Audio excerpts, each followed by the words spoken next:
விமலா, நீ ப்ரே பண்றியா? சரி. மகா கிருபை மிரக்கம்ல எங்கள் அன்பின் பரலோக பிதாவே, துதிக்கிற ஸ்தோத்திரிக்கிற ஆண்டரே, இந்த வேலையில கூட ஆண்டரே உமது சத்தியத்தை நாங்கள் ஆண்டரே சரியாய் பகுத்து ஆண்டரே தெரிவதற்கு என் தேவன் நீங்க உதவி செய்ய முடியாது ஜெபிக்கிற ஆண்டரே, துதிக்கிற ஸ்தோத்திரிக்கிற ஆண்டரே, இவங்களை கூட ஆண்டரே சரியான விதத்துல ஆண்டரே நீங்க எவ்வளவு தூரம் வழிநடத்தி வந்துட்டு இருக்கீங்க ஆண்டரே. உமது சத்தியத்தை நாங்கள் ஆண்டரை கேட்பதற்கு என் தேவன் ஆண்டவரே நீங்க தாமே உதவி செய்ய முடியாது ஜபிக்கிற ஆண்டரே, துதிக்கிற ஸ்தோத்திரிக்கிறோம் ஆண்டரே, இயேசு மூலமும் கேட்டது நல்லது. ஆமென். ஆமென்.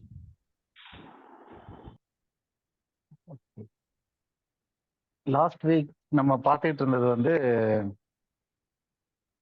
இயேசு கிறிஸ்து எந்த ஆவிகளுக்கு பிரசங்கித்தார் அப்படின்னு போயிட்டு அந்த ஒரு டவுட்ல நம்ம ஆரம்பிச்சோம். ஸோ அதுல போயிட்டு நம்ம பார்த்ததுல வந்து நோவா வெள்ளத்தில் மரித்த அந்த மனிதர்களுக்கு பிரசங்கித்தார், அந்த ஆவிகளா அது பிரசங்கித்தது அப்படின்னு பார்த்தோம். அந்த ஆவிகள் கிடையாது. ஏன்னா அந்த ஆவிகள்னும் போது மனிதனுடைய ஆவிகள் வந்து காவலில் இருக்காது. மரித்த உடனே மனிதர்களுடைய ஆவிகள் எல்லாமே தேவனிடத்துல தான் போகுது அப்படின்னு பார்த்தோம். அப்ப அது வந்து மனிதர்களுடைய ஆவிகள் கிடையாது இயேசு கிறிஸ்து பிரசங்கிச்சது அப்படின்னு பார்த்தோம். அடுத்து வந்து காவலில் உள்ள ஆவிகள். குட் ஈவினிங் சிஸ்டர் ஹேமா,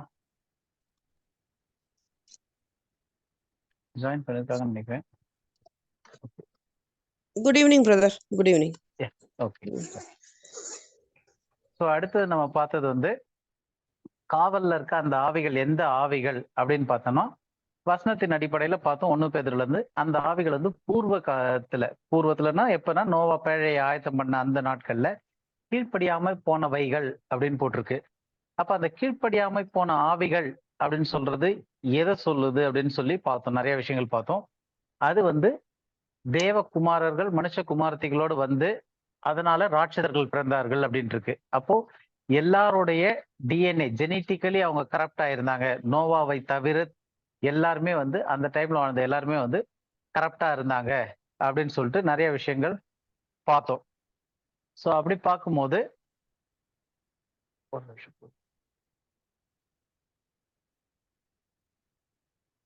அப்படி பார்க்கும்போது எப்படி தெரியும் நமக்கு அப்படின்னு பார்க்கும்போது நோவா வந்து நீதிமானும் உத்தமனுமாய் இருந்தான் அப்படின்னு பார்த்தோம். அப்போ உத்தமன்ற வார்த்தை வந்து இங்கிலீஷ்ல பெர்ஃபெக்ட் அப்படின்ற வார்த்தை எபிரேய வார்த்தையில தமீம் அப்படின்ற வார்த்தையா இருக்கு அப்படின்னு சொல்லிட்டு பார்த்தோம். அந்த தமீம் அப்படின்ற வார்த்தைக்கு வந்து என்ன அர்த்தம்னா அது வந்து ஒரு ஜெனட்டிக்கோட சேர்ந்த வார்த்தையை தவிர அது வந்து ஒரு கேரக்டர் ரீதியா அவன் வந்து தப்பு பண்ணாதவன் நல்லவன் அப்படிப்பட்டதான ஒரு வார்த்தை கிடையாது. உத்தமன்னா நல்ல நீதிமான சன்மார்க்கம் அதெல்லாம் அப்படி கிடையாது. ஏன்னா அந்த வார்த்தை தமீம் அப்படின்னு பயன்படுத்தப்பட்ட அந்த வார்த்தை வந்து மற்ற எல்லா இடத்துலையும் மரபணுவோட சம்பந்தப்பட்டது. உதாரணத்துக்கு நம்ம பார்த்தோம், அந்த பஸ்க ஆடானது 1 வயதான பழுதற்ற ஆடா இருக்கணும்னு. அப்ப அதுல பழுதற்ற அப்படின்னும் போது ஆடு வந்து நல்ல ஆடு, நன்மை செய்த ஆடு, கெட்டது செஞ்ச ஆடு, இல்ல நீதிமானான ஆடுன்னு அப்படி அர்த்தம் கிடையாது. இல்ல உத்தமனான ஆடுன்னு கிடையாது. அது வந்து டிஎன்ஏ படி கரை இல்லாத, முடம் இல்லாத, நல்ல பழுதற்ற ஆடு அப்படின்றது தான் அர்த்தம். ஸோ அந்த இதுக்கு பயன்படுத்தப்பட்ட வார்த்தையை தான் நோவாக்கு பயன்படுத்தியிருந்தாரு அப்படின்னு பார்த்தோம். உத்தமனா இருந்தான்னும் போது டிஎன்ஏல பியூரா இருந்துச்சு, மிக்ஸ் ஆகாம அப்படின்னு பார்த்தோம். அப்ப நோவாவை தவிர மீதிய பேருக்கு எல்லாருக்குமே வந்து டிஎன்ஏல பிரச்சனை மாற்றமா இருக்கு அப்படின்னு சொல்லி பார்த்தோம். அதை வந்து தேவன் வெறுக்கிறாரு அப்படின்றத பார்த்தோம். இந்த ஹைபிரடைசேஷன் வேற இதோட கலக்கிறத வந்து தேவன் வெறுக்கிறாருன்னு பார்த்தோம். எப்படின்னா ஒவ்வொன்றையும் தேவன் சிருஷ்டித்து அதை அதனுடைய ஜாதி ஜாதியாக, அதாவது ஆஃப்டர் இட்ஸ் கைண்ட் அப்படின்னு இங்கிலீஷ்ல, இல்லைன்னா அதனுடைய வகையின் படியே அதை சிருஷ்டித்து அது நல்லது என்று கண்டார். அப்போ மனுஷன் என்ன பண்ணான்னா அது தள்ளப்பட்ட தூதர்கள் வந்து அதை மாற்றி தேவ தூதர்கள் மனிதர்களோட சேர்ந்து ராட்சதர்கள் பிறந்தாங்க. எல்லா மாம்சத்தையும் கரெக்ட் பண்ணாங்க, எல்லாத்தோட இது பண்ணி கரெக்ட் ஆச்சு அப்படின்னு சொல்லிட்டு அந்த நாட்கள்ல வந்து ராட்சதர்கள் இருந்தார்கள் அப்படின்லாம் சொல்லி பார்த்தோம். ஸோ அதனால இந்த கீழ்ப்படியாதவைகள் அப்படின்னு சொல்லும் போது அது என்ன அப்படின்னு பார்க்கும்போது அது வந்து தள்ளப்பட்ட தூதர்களுக்கும் அதாவது தேவகுமாரர்கள்னு பைபிள் சொல்லுது, அவங்களுக்கும் மனுஷ குமாரத்திகளுக்கும் அதாவது மனிதர்களுக்கும் பிறந்த அந்த ஒரு ஹைபிரிட். ஏன்னா தேவ தூதர்கள் வந்து மரணம் இல்லாதவர்கள்னு பார்த்தோம்.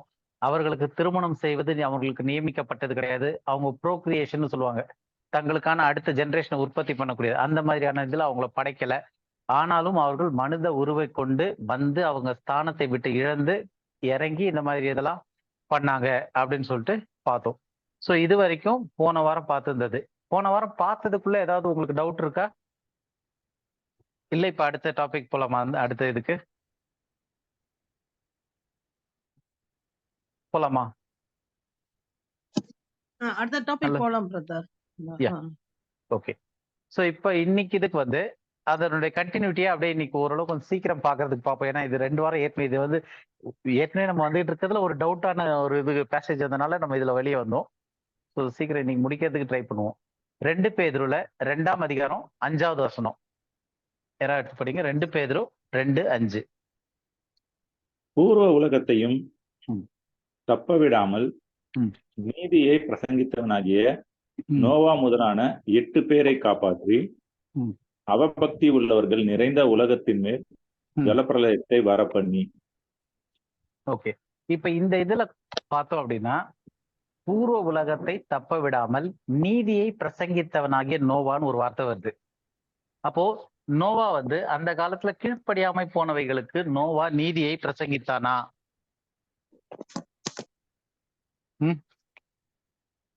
இந்த வசனத்தின் அடிப்படையில நோவா நீதி பிரசங்கித்தானா சொல்லுங்க.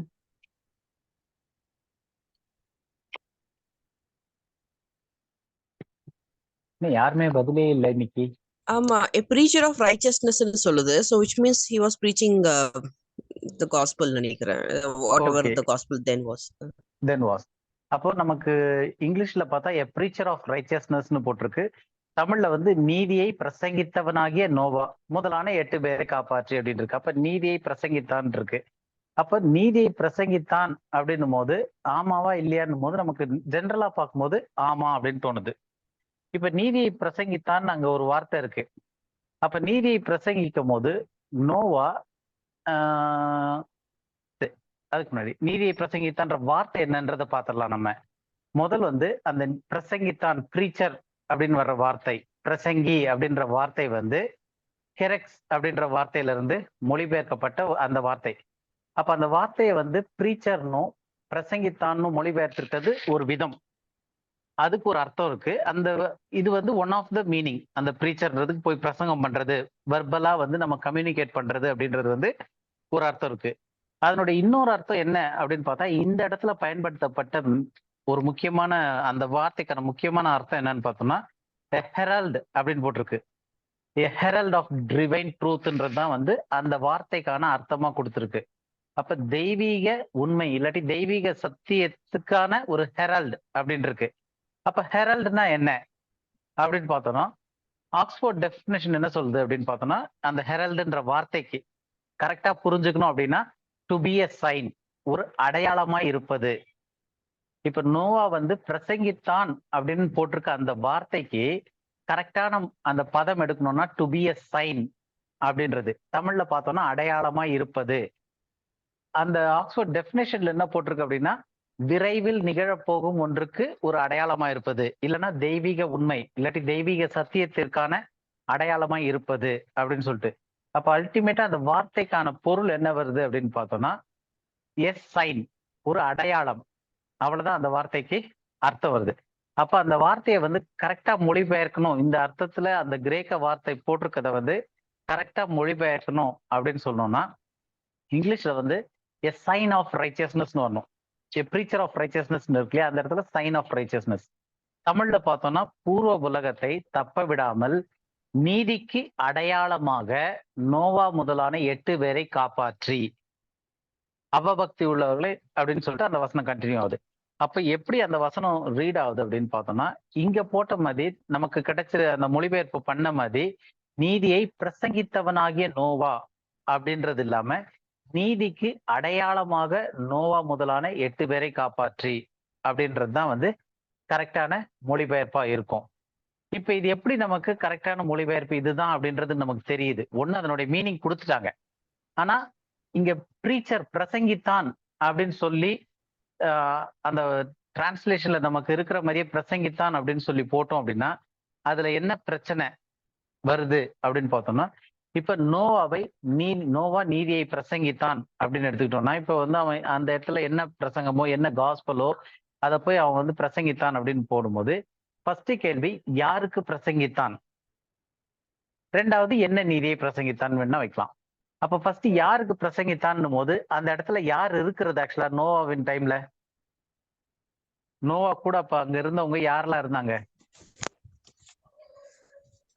Humanity with the corrupted DNA.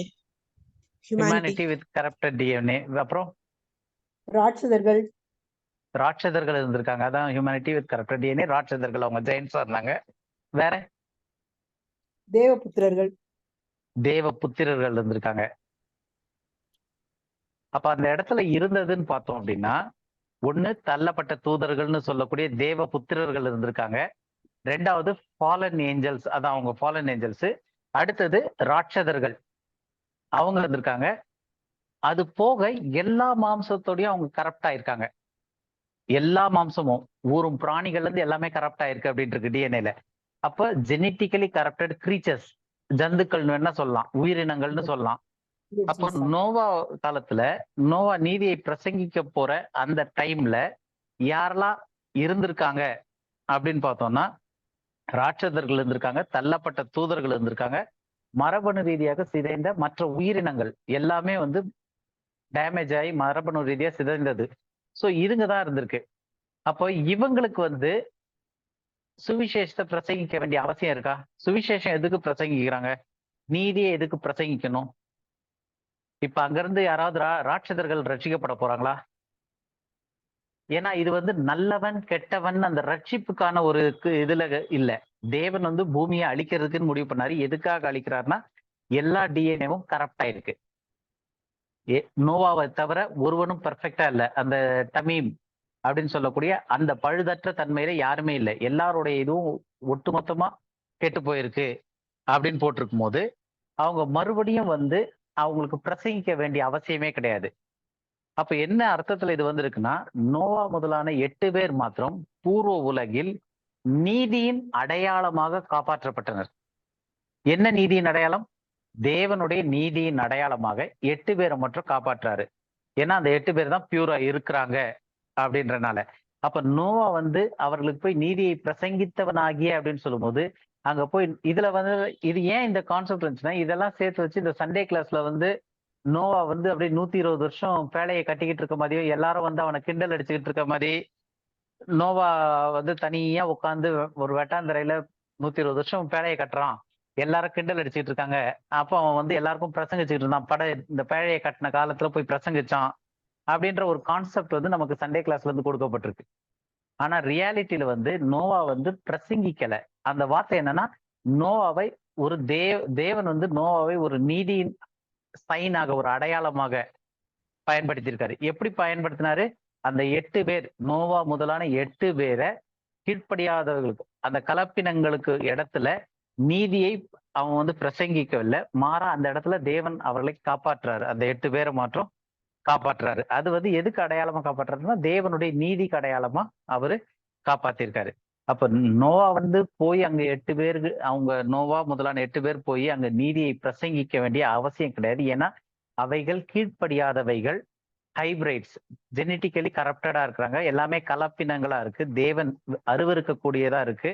அதனாலதான் தேவன் வெள்ளத்தையே கொண்டு வரேன் அப்படின்ற முடிவுக்கு வந்திருக்காரு. அப்ப அவங்களுக்கு வந்து பிரசங்கிக்க வேண்டிய அவசியம் கிடையாது.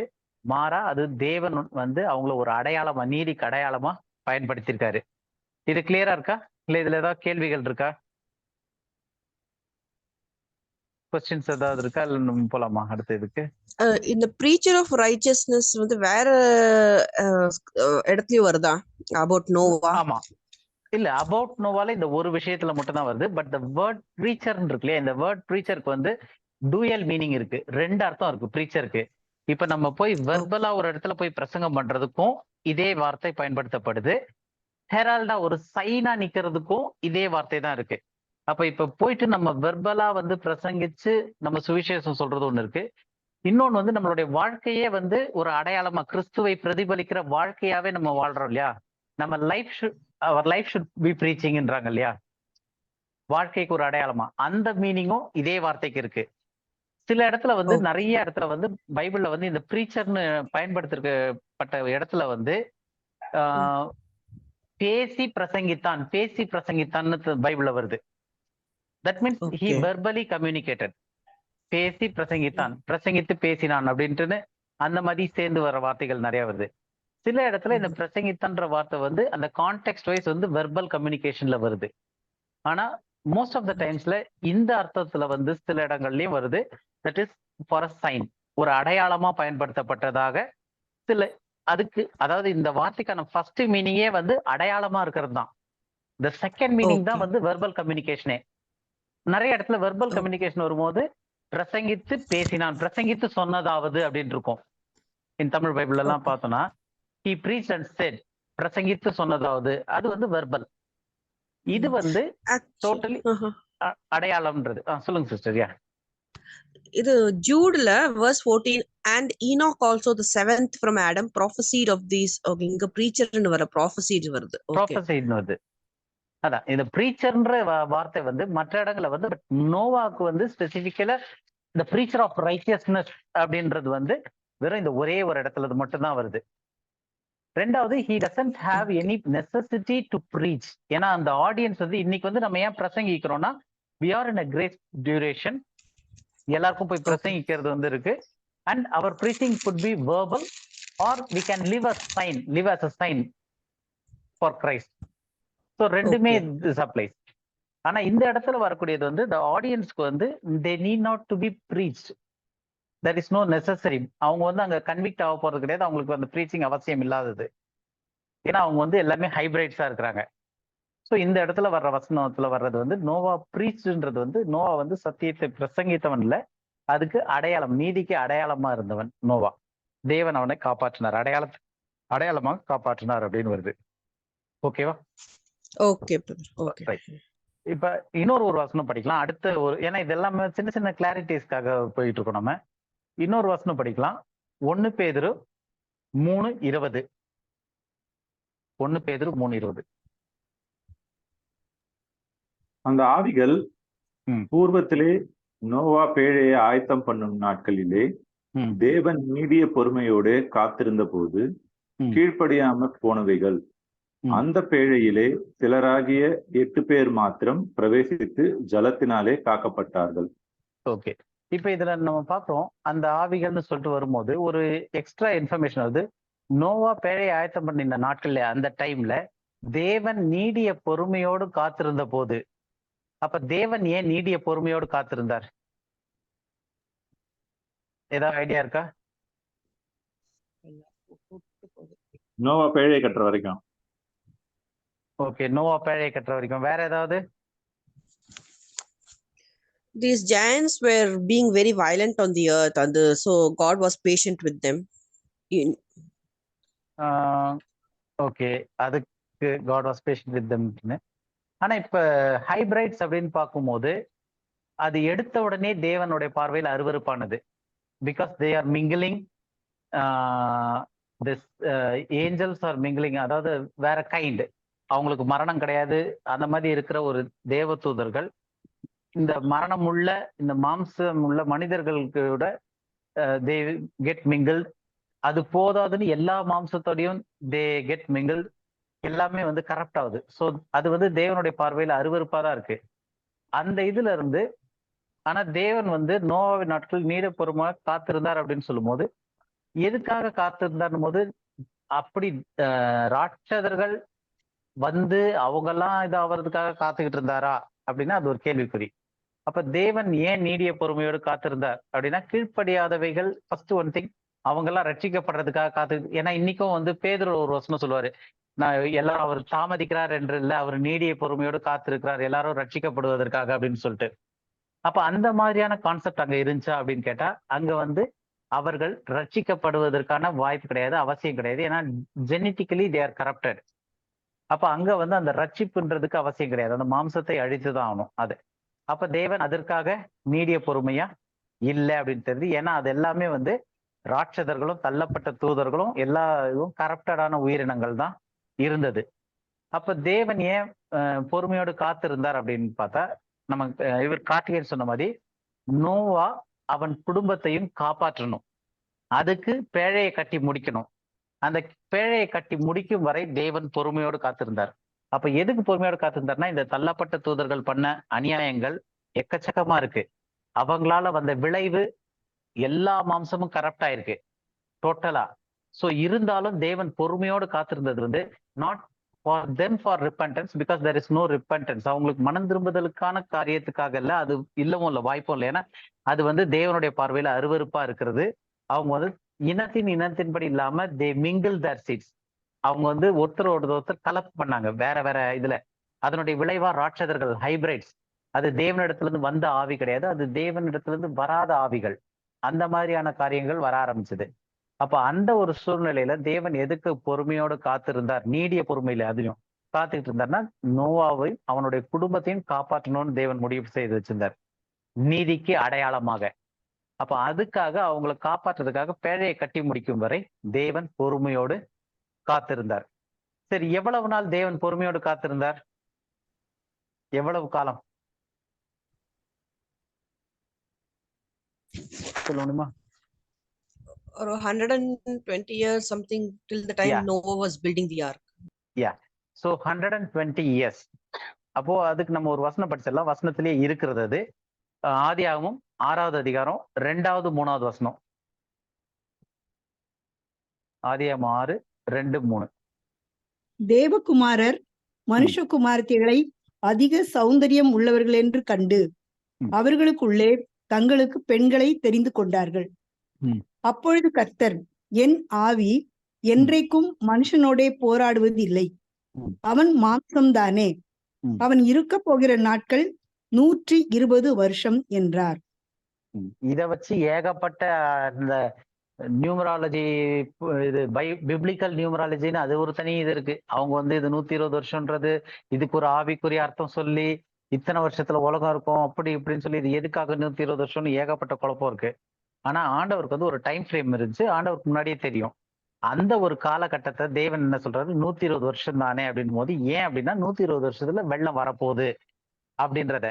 சோ அப்ப இந்த ஒரு அடிப்படையில தேவன் பொறுமையா காத்துக்கிட்டு இருந்த வருஷம் எத்தனை வருஷமா இருக்கு அப்படின்னு பார்த்தோம்னா, அவன் இருக்க போகிற நாட்கள் 120 வருஷம் தானே அப்படின்னு சொல்லிட்டு. அப்ப 120 வருஷம் தேவன் பொறுமையோடு காத்திருந்தார். இந்த சம்பவம் நடந்ததுல இருந்து 120 வருஷம் பொறுமையோடு காத்திருந்தார்னு புரியுது. இது கிளியரா இருக்கு இல்லையா இந்த காரியங்கள்? அடுத்தது, நோவா பேழையை கட்ட எவ்வளவு நாள் ஆனது? ஒரு அப்ராக்சிமேட்டா யாராவது சொல்லலாமா? சும்மா ஒரு சின்ன இன்ட்ராக்ஷனுக்காக.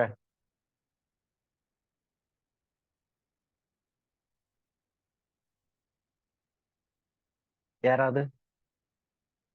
நோவா பேழையை கட்டுறதுக்கு எவ்வளவு நாட்கள் எடுத்திருக்கும்? ஏன்னா சிஸ்டர் ஹேமா சொல்லும் போது கூட while building the ark அந்த 120 வருஷம் காத்துக்கிட்டு இருந்தாருனாங்க. வேற எனி பாயிண்ட்?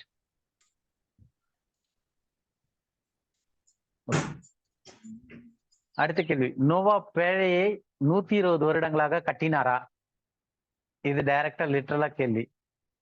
நோவா பேழையை கட்டுறதுக்கு 120 வருஷம் ஆச்சா? என்னாச்சு, நான் பேச கேக்குதா? 100 years போதுதான் அந்த flood வந்தது. Like in the 600th year of Noah the flood came, but 500 years Noah இருக்கும்போது தான் அந்த சம்பவம் எல்லாம் ஆச்சு. So we believe around 100 years. So 100 years Noah was building the ark. Around 100 years. Brother, நான் பேசுறது கேக்குதா? இப்பதான் பிரதர் கேக்குது. ஐயோ, இவ்வளவு நேரம் நான் கையை தூக்கி இது பண்ணி என்னென்னமோலாம் பண்ணேன். பாத்தீங்களா? சாரி. Okay, right. இப்பதான் நீங்க பேசுறீங்க. சோ வேற யாராவது ஏதாவது ஐடியா இருக்கா நோவா எவ்வளவு காலம் பேழையை கட்டியிருப்பாருன்னு?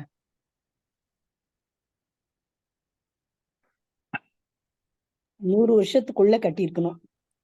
100 வருஷத்துக்குள்ள கட்டியிருக்கணும். ஓகே, அது பாத்துடலாம். அதை விட அதிகமா ஆகிறதுக்கு வாய்ப்பு இல்லை. அப்ப நோவா வந்து 120 வருஷம் பேழையை கட்டினாரா அப்படின்னு கேட்டா இல்ல.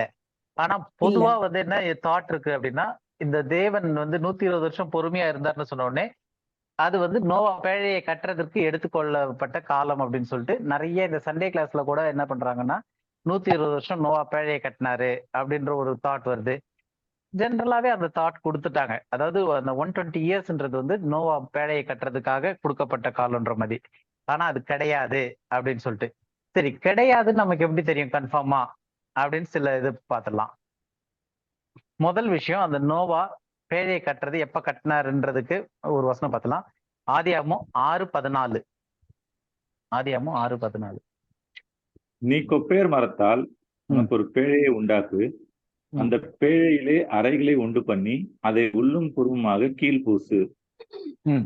இது ஃபர்ஸ்ட் யாருக்கு பேழையை கட்ட சொல்றாரு? நோவா கிட்ட. நீ உனக்கு ஒரு பேழையை உண்டாக்கு அப்படின்றாரு. சொல்லிட்டு அடுத்தது 17-18 வசனமும் சேர்த்து படிங்க. வானத்தின் கீழே ஜீவ சுவாசமுள்ள சகல மாம்ச ஜந்துக்களையும் அழிக்க நான் பூமியின் மேல் ஜலப்பிரளயத்தை வரப்பண்ணுவேன். பூமியில் உள்ள யாவும் மாண்டு போம். ஆனாலும் உன்னுடனே என் உடன்படிக்கையை ஏற்படுத்துவேன்.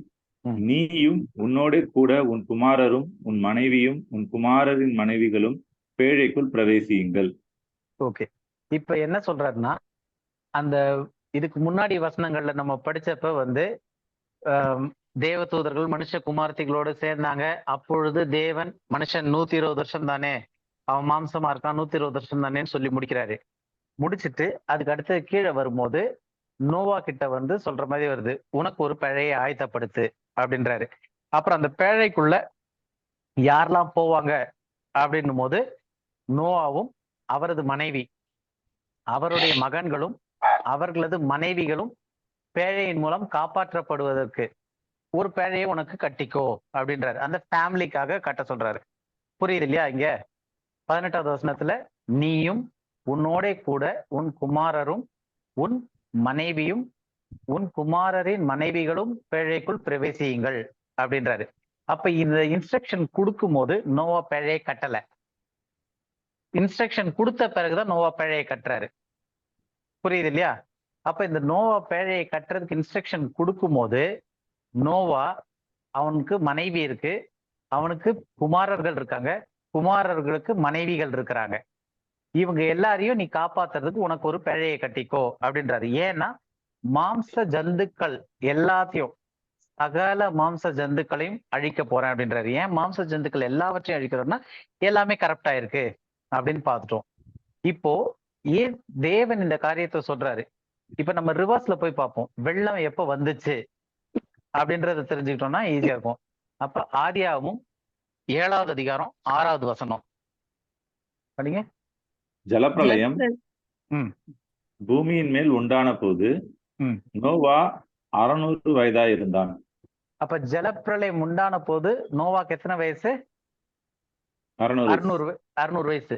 அங்க தேவன் சொல்லும் போது மனுஷன் அவனை எல்லாத்தையும் அழிக்க போறேன்னு சொல்லிட்டு அவன் மாம்சம் தானேன்னு சொல்லிட்டு எத்தனை வருஷம் சொல்றாரு?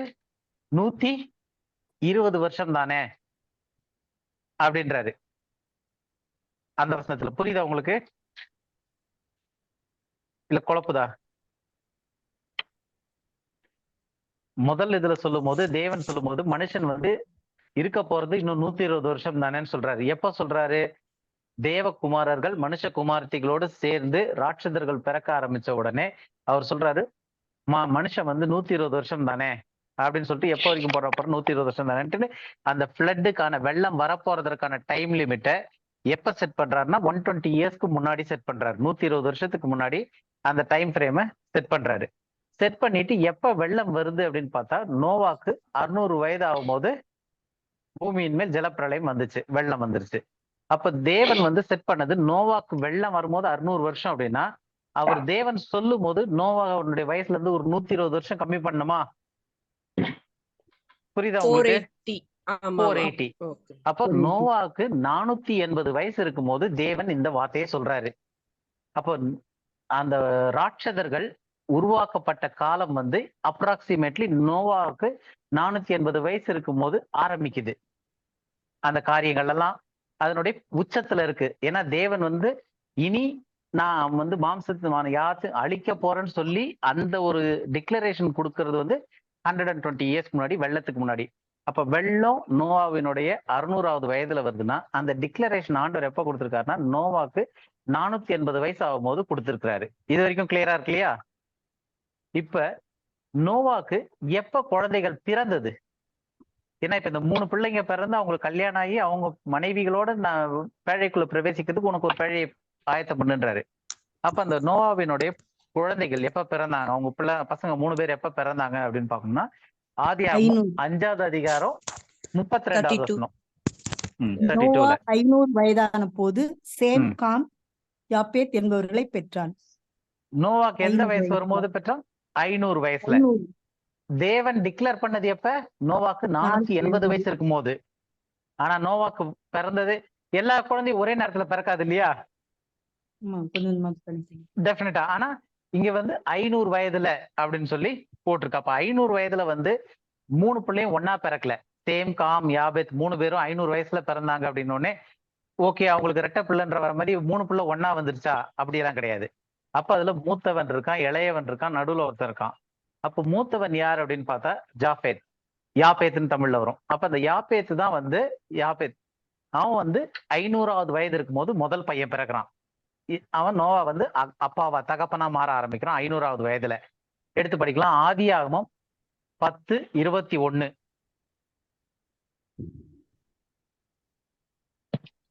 சேமுக்கு பிள்ளைகள் பிறந்தார்கள். ம். அவன் ஏபேருடைய சந்ததியார் எல்லாருக்கும் தகப்பனும் ம். மூத்தவனாகிய யாபேத்துக்கு தம்பியுமாய் இருந்தான். மூத்தவனாகிய யாபேத்துக்கு தம்பியுமாய் இருந்தான். அப்போ சேம் பத்தி சொல்லும் போது மூத்தவனாகிய யாபேத்துக்கு அவன் தம்பி. அப்போ மூத்தவன் யாரு? யாபேத். யாபேத். அப்ப 500வது வயதுல வந்து சேம் காம் யாபேத் பிறந்திருக்காங்க அப்படின்னா பேர் தான் முதல் சேம்னு வருதே தவிர முதல் பையன் பேர் என்னது? யாபேத். யாபேத் தான் முதல் பையன். அவன் தான் நோவாக்கு 500வது வருஷத்துல பிறந்தவன். அப்ப யாபேத் பிறக்கிறதுக்கு 20 வருஷத்துக்கு முன்னாடியே தேவன் வந்து வெள்ளத்தினுடைய டேட்டை பிக்ஸ் பண்ணிட்டாரு.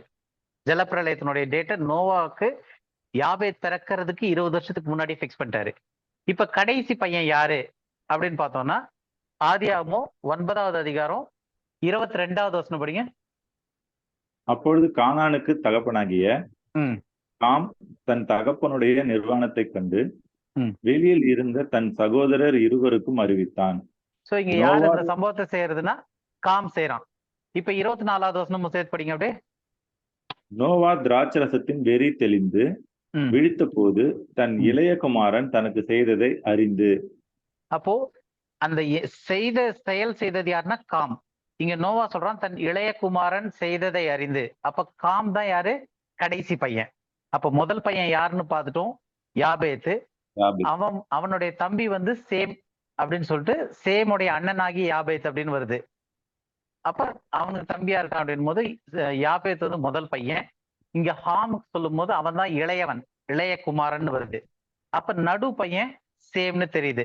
அப்ப சேம்க்கு அப்ப எல்லாரும் ஒரே வருஷத்துல பிறக்கல. இந்த ட்ரிப்லெட்ல வந்து ரெட்டை குழந்தை பிறக்கிற மாதிரி 3 பேரும் கூட ஒரே டைம்ல பிறந்திருக்கலாம்.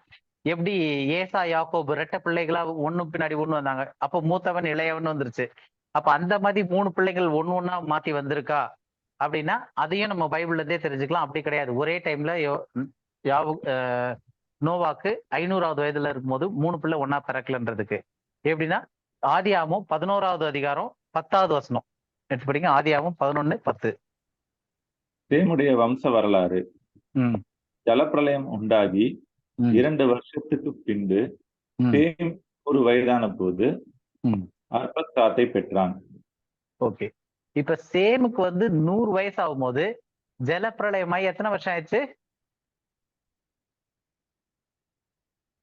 புரியுதா உங்களுக்கு? 2 வருஷத்துக்கு.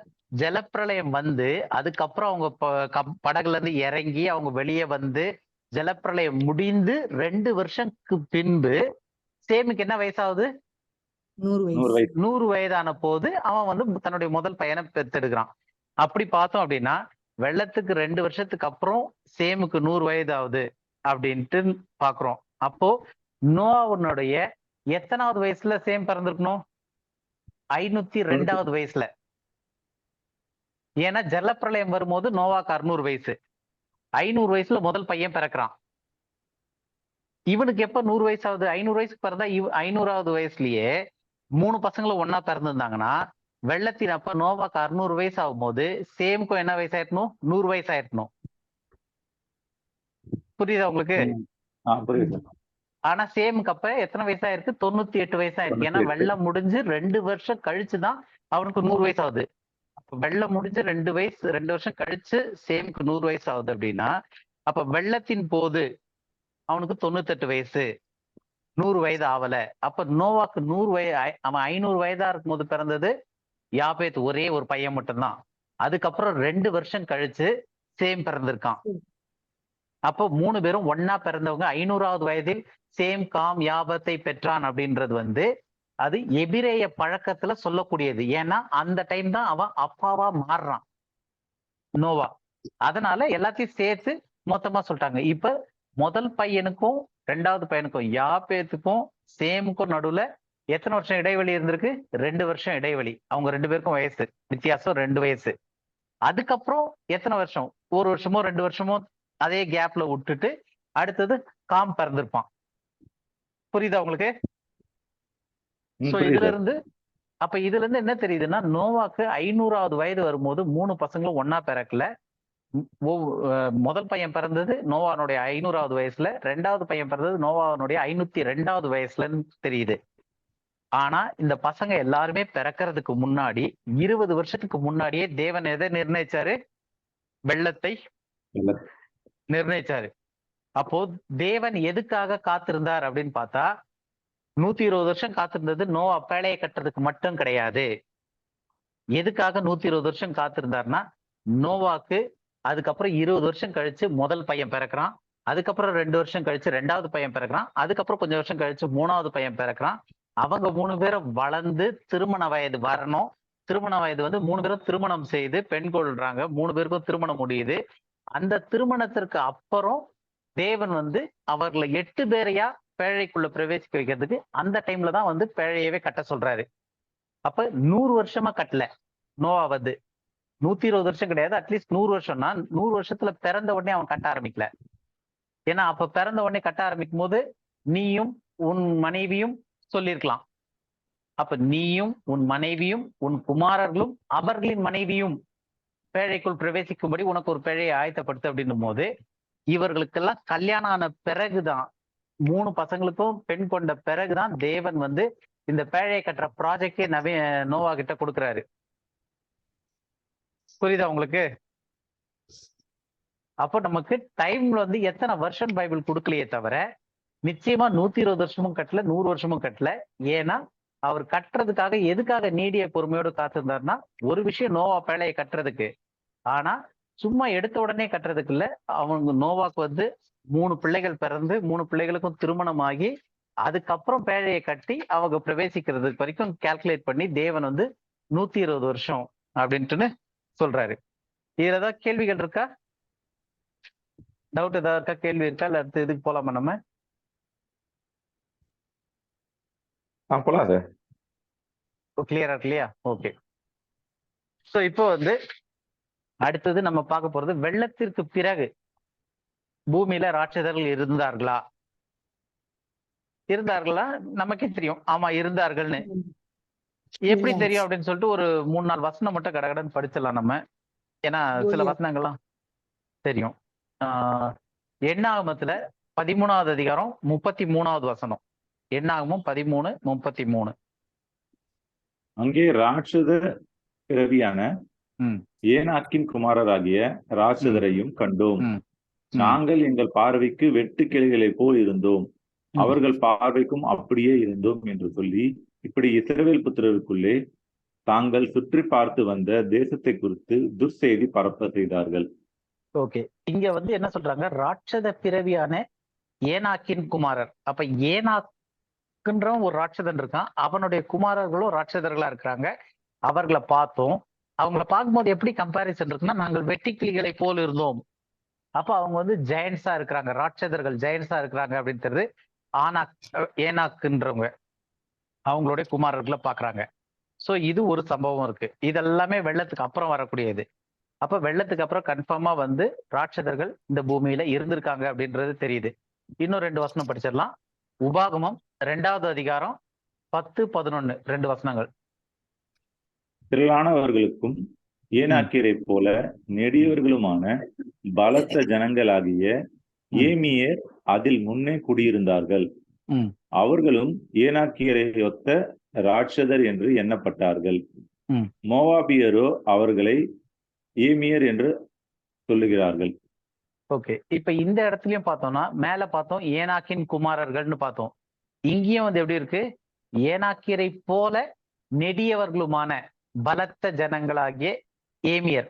அப்ப ஏமியர்ன்ற ஒரு ராட்சத கும்பல் இருந்திருக்கு, ஏனாக்கியர் அப்படின்ற ஒரு ராட்சதம் இருக்கு. அவங்க எல்லாருமே நெடியவர்களா ராட்சதர்களா இருந்திருக்காங்க. அந்த இன்னொரு இடத்துல ஏனாக்கியரை ஒத்த ராட்சதர் இருக்கு இல்லையா, அந்த ஏனாக்கியரை ஒத்த ராட்சதர்ன்றது வந்து நம்ம தமிழ் டிரான்ஸ்லேஷன்லயும் இங்கிலீஷ் டிரான்ஸ்லேஷன்லயும் வந்து ராட்சதர் ஜெயின்ஸ்ன்னு போட்டிருக்கு. ஆனா அதனுடைய மூல பாஷையில ரஃபாயிம் அப்படின்ற வார்த்தை தான் பயன்படுத்தப்பட்டிருக்கு. அப்ப ஏனாக்கியரை போலவே ராப்பாமியரும் இருந்தாங்க, ரஃபாயிம்ஸும் இருந்திருக்கிறாங்க அப்படின்றது. அந்த ராப்பாமியர் தான் இவங்க வந்து ஏமியர் அப்படின்னு சொல்லிட்டு அழைச்சிருக்காங்க அப்படின்னு சொல்லிட்டு. அப்போ ஏனாக்கியர்னு ஒண்ணு இருந்திருக்கு, ரஃபாயிம் ஏமீம் அப்படின்னு சொல்றவங்க, ஏமியர்னு சொல்றவங்க இருந்திருக்காங்க. அதே இதுல 20வது வசனம் 21வது வசனம் படிங்க. உபாகம் 2. அதுவும் ராட்சதருடைய தேசமாக எண்ணப்பட்டது. முதற் காலத்தில் ராட்சதர் அதிலே குடியிருந்தார்கள். அம்மோனியர் அவர்களை சம்சூமியர் என்று சொல்லுகிறார்கள். அவர்கள் திரளானவர்களும் ஏனாக்கியரை போல நெடியர்களுமான பலத்த ஜனங்களாயிருந்தார்கள்.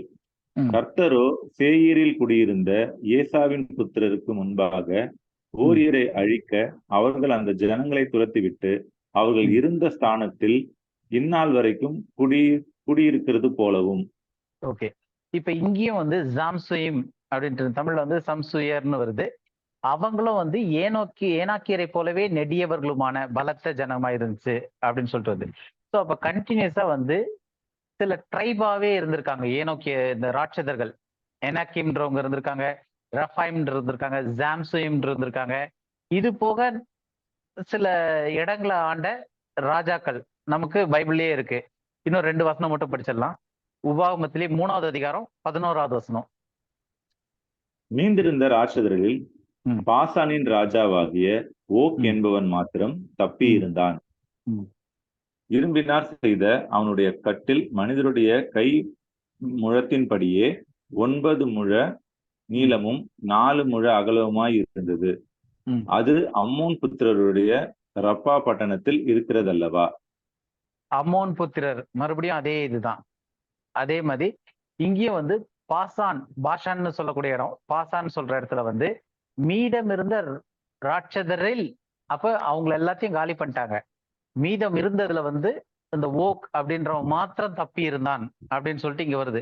அவனுடைய கட்டில் அளவு சொல்றது வந்து அந்த முழமடா சொல்றாங்க இல்லையா, இன்னைக்கு நம்ம டேட் கணக்கு படி பார்த்தோம்னா 13 அடி நீளம், 2.5 அடி அகலம் அவனுடைய கட்டில் மட்டும். ஸோ அப்ப அவன் வந்து ஒரு ராட்சதனா தான் இருந்திருக்கிறான். அவன் மட்டும்தான் அந்த டைம்ல பாஷான்ல மிச்சமா இருந்த ராட்சதர்கள் அவன் மட்டும்தான் மீதி இருக்கிறான் அப்படின்னு பார்த்தோம். இது இல்லாம கடைசியா ராட்சதர்கள் எங்கெங்கெல்லாம் இது எதுக்கு படிச்சோம்னா ராட்சதர்கள் இருந்தாங்க, அவங்க எப்படி அப்படியே குறைஞ்சிக்கிட்டு வருது அப்படின்றத பாக்குறோம். அடுத்தது யோசுவா 11வது அதிகாரம் 42வது வசனம். இது 22வது வசனம். யோசுவா 11:22. இஸ்ரவேல் புத்திரரின் தேசத்தில் ஏனாக்கியர் ஒருவரும் மீதியாக வைக்கப்படவில்லை. காசாவிலும் காத்திலும் அஸ்தோத்திலும் மாத்திரம் சிலர் மீதியாக இருந்தார்கள். அப்ப எங்கெல்லாம் இல்ல இஸ்ரவேல் புத்திரரின் தேசத்தில், அப்ப கானான் தேசத்துல. ஏன்னா கானானியர்களுமே வந்து முக்காவாசி பேர் கானானியர்கள் வந்து ராட்சதர்களா தான் இருந்திருக்காங்கன்னு இருக்கு. அப்ப அந்த கானானிய தேசமாகிய இப்ப இஸ்ரவேல் புத்திரன் தேசத்தில் ஏனாக்கியர் ஒருவரும் மீதியாக வைக்கப்படவில்லை, எல்லாரையும் காலி பண்ணிட்டாங்க. காசா அங்கேயும் காத் அஸ்தோத்திலும் இந்த இடத்துல மாட்டோம் சிலர் மீதியா இருக்கிறாங்க அப்படின்னு சொல்லிட்டு யோசுவால வரும்போது சொல்லப்பட்டிருக்கு. கடைசியா இப்ப கோலியாத் இருக்கான்ல, கோலியாத் எந்த ஊருன்னு தெரியுமா? எடுத்து பார்க்கலாம். 1 சாமுவேல்ல கரெக்ட். 1 சாமுவேல் 17:4.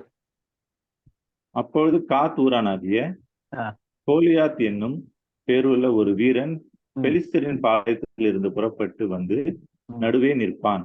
அவன் உயரம் 6 முழமும் 1 ஜானுமாம். அதாவது ஏறக்குறைய 10 அடி கிட்ட, அவனுடைய 10 அடி சொல்றாங்க, அவ்வளவு உயரம் வந்திருப்பான்ட்டு. அப்ப அவன் எந்த ஊருக்காரன் போட்டிருக்கு? காத் ஊரானாகிய கோலியாத்.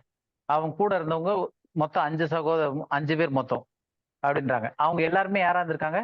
ராட்சதர்களா இருந்திருக்காங்க. ஏன்னா காசாவிலும் காத்திலும் கொஞ்சம் பேர் தான் மீதி இருக்காங்கன்னு சொல்லி போட்டிருந்தாங்க இல்லையா, அந்த காத்துல இருந்து வந்தவன் தான் இந்த கோலியாத்துன்றவன். இவங்க எல்லாம் பெலிஸ்திய ஊரை சேர்ந்து இருக்கிறாங்க. அப்ப நமக்கு பைபிள்ல வந்து வெள்ளத்திற்கு அப்புறம் டெஃபினட்டா ராட்சதர்கள் இருக்கிறாங்க அப்படின்றது வந்து இருந்தார்கள் அப்படின்றது கன்ஃபார்மா தெரியுது. ஏகப்பட்ட வசனங்கள் இருக்கு. அதுல சில இடத்துல வந்து நிறைய பேர் வந்து தேவன் ஏன் இந்த ஒரு ஜாதிய ஜனங்களே அழிக்க சொல்றாரு, ஜெனசைட் பண்ற மாதிரி பண்ண சொல்றாரு, பெலிஸ்தியரை மொத்தமா அழிச்சிடுங்கன்றாரு, கானானியர்களை அழிச்சிடுங்கன்றாரு, எதுக்காக அப்படி சொல்றாரு அப்படின்னு சொல்லும் போது இந்த அடிப்படை புரியாட்டி அது தெரியாது. ஏன்னா அவர்கள் எல்லாருமே வந்து இந்த கலப்பினங்களா ராட்சதர்களா சேர்ந்து அதனுடைய ட்ரைப் நிறைய மிக்ஸ் ஆகி இருக்கு இன்னுமே. அப்ப அவங்களெல்லாம் வந்து அழிச்செடுக்க சொல்லி இஸ்ரவேலுக்கு நான் உங்கள் தேவனா இருப்பேன், உங்களோட இருப்பேன், நீங்க போய் அவங்க கிட்ட சண்டை போடுங்கன்னு. அப்பதான் இவங்க பார்த்துட்டாங்க வெட்டுக்கிளிகள் மாதிரி இருக்கிறோம்னு சொல்லும் போது தேவன் வந்து நீ போ அப்படின்னு சொல்லி அனுப்பி விடுறதுக்கான காரணம் என்னன்னா, சில இடத்துல வந்து எல்லாரையும் அழிக்க வேணாம்னு சொல்லுவாரு, ஆனா சில இடத்துல எல்லாத்தையும் அழிச்சிடுன்னு. அந்த காரணம் வந்து அந்த எங்கெல்லாம் சொல்லியிருக்காருன்னு பார்த்தா அதெல்லாமே வந்து ராட்சதர்களுடைய பிரிவு இருந்த இடமா இருக்கும், அந்த மாதிரியான காரியங்களா இருக்கும். அப்ப இந்த வெள்ளத்திற்கு பிறகு ராட்சதர்கள் எப்படி வந்தாங்க அப்படின்றதுக்கு வந்து பைபிள்ல டைரக்டா எந்த வசனமும் இல்லை. ஆனா இந்த ஸ்காலர்ஸ்ன்னு சொல்றாங்க இல்லையா, தியாலஜிக்கல் படிச்சுட்டு அந்த தியாலஜின் ஸ்காலர்ஸ் ரிசர்ச் பண்றவங்க, இவங்க வந்து முக்கியமா நிறைய சின்ன சின்ன என்னென்னவோ சொல்றாங்க. ஆனா முக்கியமா சொல்லக்கூடியதுல ஒரு 3 விஷயம் இருக்கு. அது 3 விஷயத்த நம்ம பார்க்கலாம், நம்மளுடைய தாட்டுக்கு விட்டுலாம். சோ முதல் விஷயம் என்னன்னா, ராட்சதர்கள் ஏதோ ஒரு வழியில வெள்ளத்தை தப்பித்து வந்தார்கள்.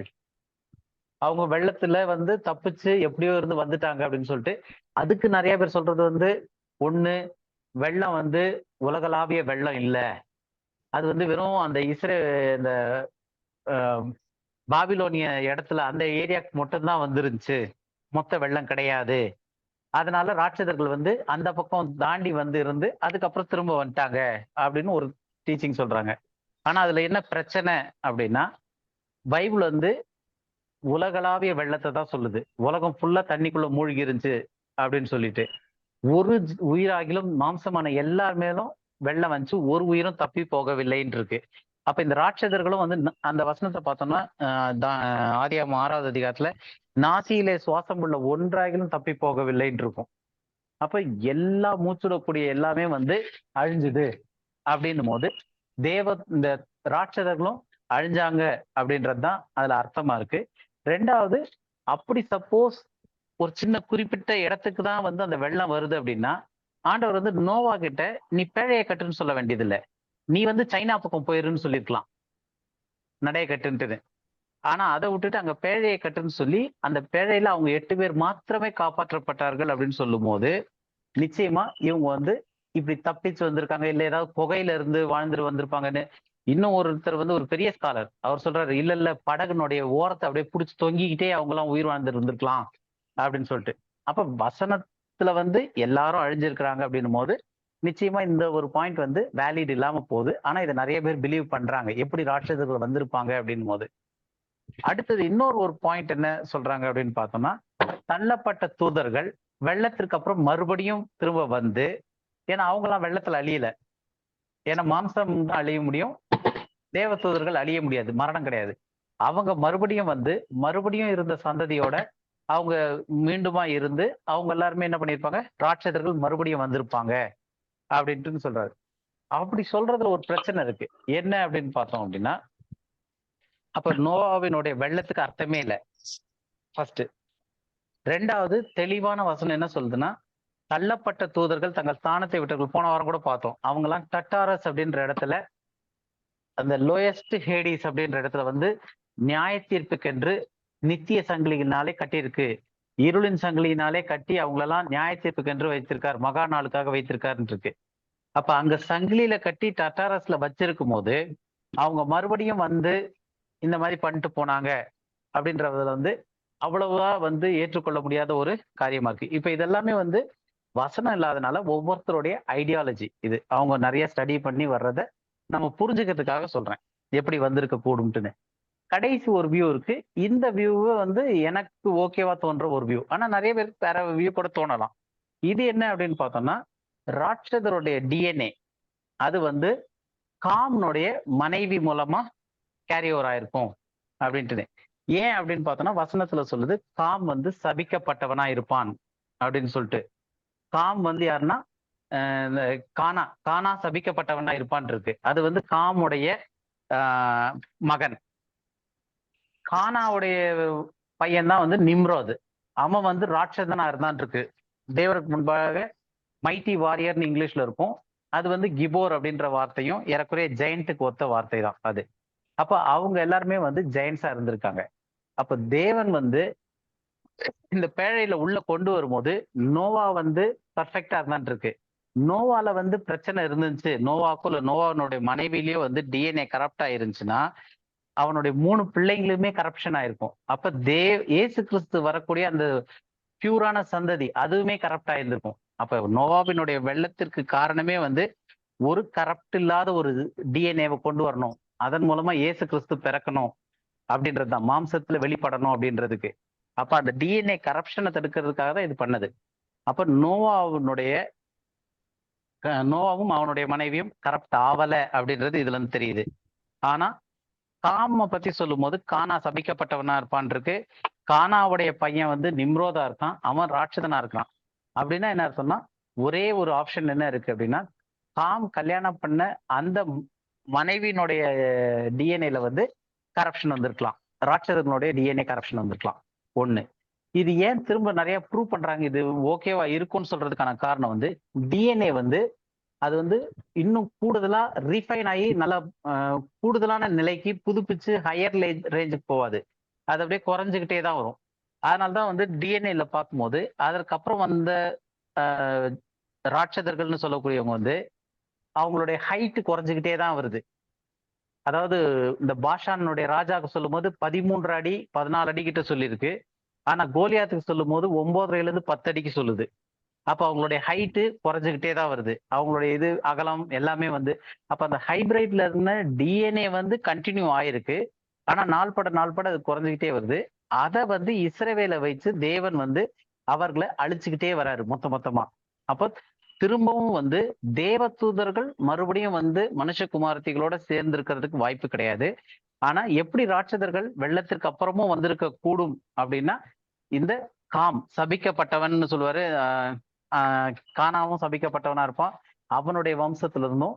அதுல இருந்து பிரிஞ்சு வந்தவங்க அவங்க பிள்ளைங்கள்ல இருந்து வரும்போது பெலிஸ்தியரு அப்படி நிறைய வசனங்கள் இருக்கு. இந்த வசனங்கள் எடுக்க போனா அதுவே நிறைய டைம் ஆயிருது, தனி டாபிக்கா போயிடும்.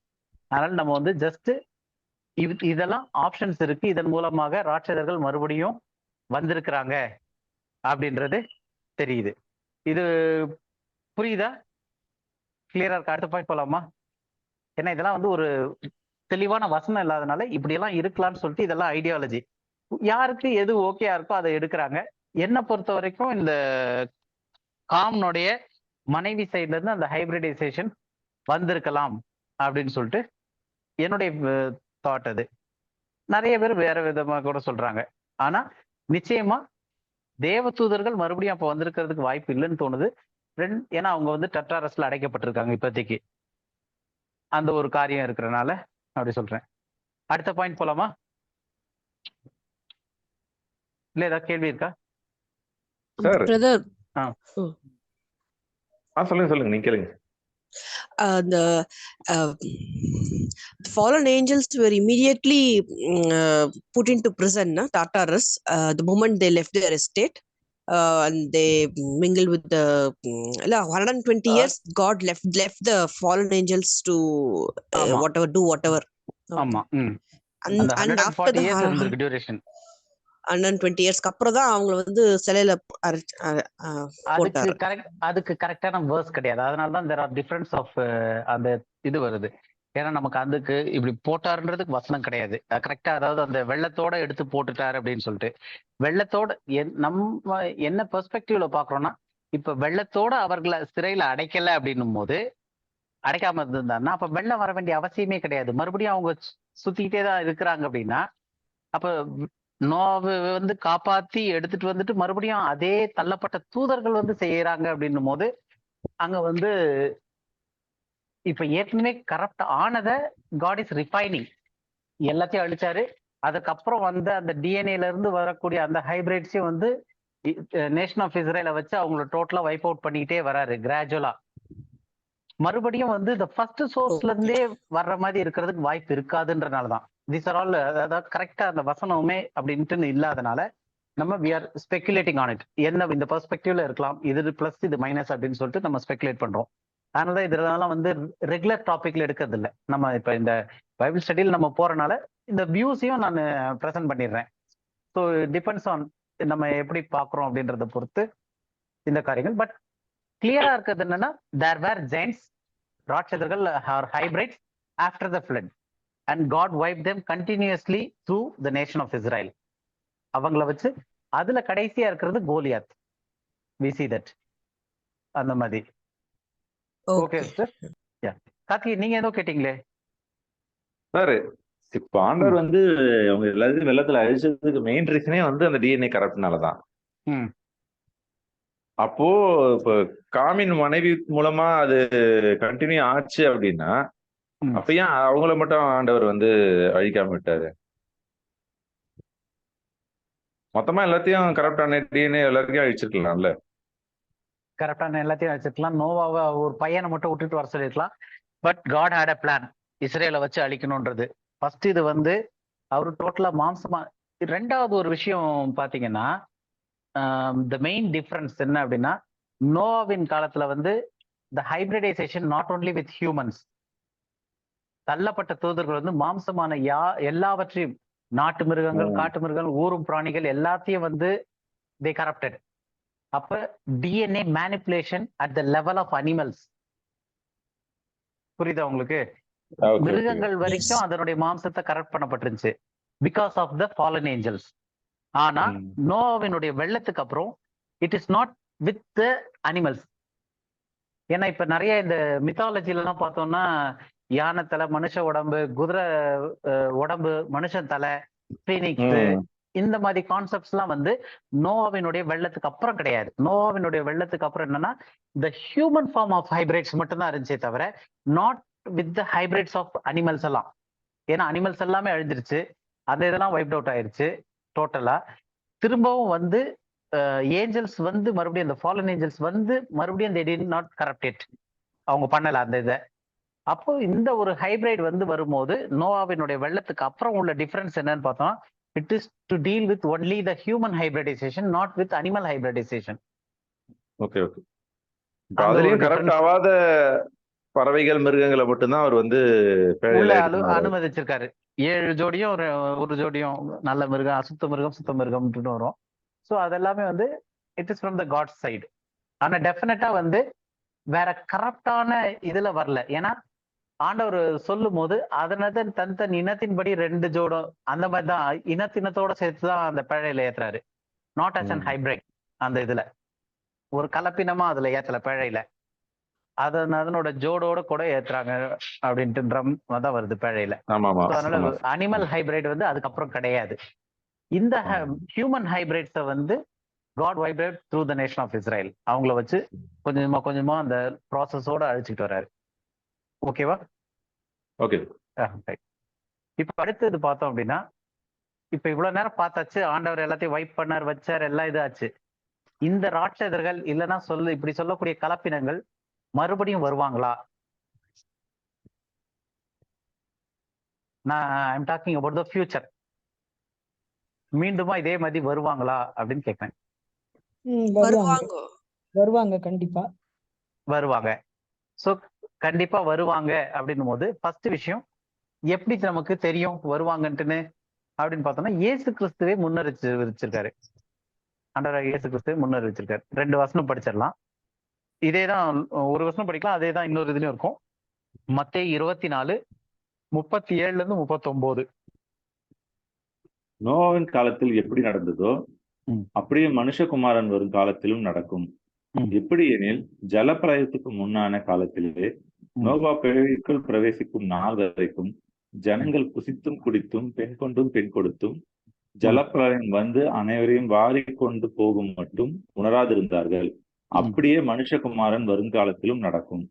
ஓகே, இதேதான் லூக்கா 17லயும் வந்து 2 வசனம் இருக்கும். நோவாவின் நாட்கள் எப்படி இருந்துச்சோ மனுஷகுமாரன் ஒரு நாட்களும் அப்படியேதான் இருக்கும் அப்படின்னு சொல்லிட்டு, அது எப்படி இருந்துச்சுன்னு போடும்போது, இப்ப நமக்கு நோவாவின் நாட்கள் அப்படின்னும் போது பிப்ளிக்கலா நமக்கு கொடுக்கப்பட்டது அந்த 6வது அதிகாரம் மட்டும்தான்.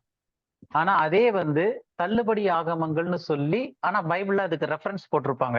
உதாரணத்துக்கு புக் ஆஃப் ஜேஷர், யாசேரின் புத்தகத்தில் எழுதியிருக்கிறபடி அப்படின்னு சொல்லிட்டு வசனத்துல ஒரு ரெஃபரன்ஸ் வரும். அதே மாதிரி ஏனோக்கு தீர்க்க தரிசனம் உரைத்தானே அப்படின்னு சொல்லிட்டு ஏனோக்கின் புத்தகத்துல சொல்லியிருக்கு அப்படின்ற மாதிரி இருக்கு. அப்ப இந்த புக்ஸ் எல்லாம் வந்து ரெஃபரன்ஸ்ல எடுத்திருக்காங்க. ஆனா இன்னைக்கு நமக்கு வந்து அது கரப்ட் ஆகி கிடைக்காம அது மேனிப்புலேட் ஆகி எல்லாம் மாறி போயிடுச்சு. பட் அந்த மாதிரியான புக்ஸும் வந்து பைபிள்ல ரெஃபர் பண்ணக்கூடிய அளவுக்கான புக்ஸ் அந்த காலத்துல இருந்திருக்கு. அதுல ஒரு புத்தகம் புக் ஆஃப் ஜேஷர் இருக்கு, ஏனோக்கின் புத்தகம் இருக்கு. ஸோ இதுல எல்லாம் வந்து இந்த காலகட்டத்தை குறித்து நிறைய விஷயங்கள் போட்டிருக்காங்க, என்னென்ன பண்ணாங்க வச்சாங்கட்டுன்னு. அது நமக்கு தேவையில்லாது, ஏன்னா தள்ளுபடி ஆகமத்திலயும் போயிருச்சு. அது சில விஷயங்கள் நமக்கு கிடைக்காமயே இருக்கு அந்த மாதிரி. இப்ப இதுல ஹைலைட்டா பாக்குறது என்ன அப்படின்னா, நோவா அந்த ஜலப்பிரளயம் வந்து வாரிக்கொண்டு போகும் வரைக்கும், பேழைக்குள் பிரவேசிக்கும் வரைக்கும் ஜனங்கள் எப்படி இருந்தாங்க அப்படின்னு பார்த்தா, புசித்தார்கள், குடித்தார்கள், பெண் கொண்டு கொடுத்தார்கள் அப்படின்ட்டு இருக்கு. மத்தேயுல பார்த்தாலும் அப்படிதான் இருக்கும், இதுல பார்த்தாலும் அப்படிதான் இருக்கும். இப்ப இந்த எந்த காலகட்டத்துல ஜனங்கள் புசிக்காமலும் குடிக்காமலும் பெண் கொள்ளாமலும் பெண் கொடுக்காமலும் இருக்கிறாங்க? எல்லா டைம்லயும் அது இருக்கு இல்லையா? லைஃப்னுடைய ரொட்டீன்ல டெய்லி எல்லா நம்ம காலத்துல சாப்பிடுறோம், குடிக்கிறோம், அடுத்த ஜெனரேஷனுக்கு கல்யாணம் பண்ணி வைக்கிறாங்க, பெண் எடுக்கிறாங்க, கொடுக்குறாங்க. அப்ப இத வந்து ஒரு அடையாளமா சொல்ற மாதிரி சொல்றாரு பாருங்க. புரியுதா? ஜனங்கள் புசித்தும் குடித்தும் பெண் கொண்டும் பெண் கொடுத்தும் அப்படின்னு சொல்லிட்டு.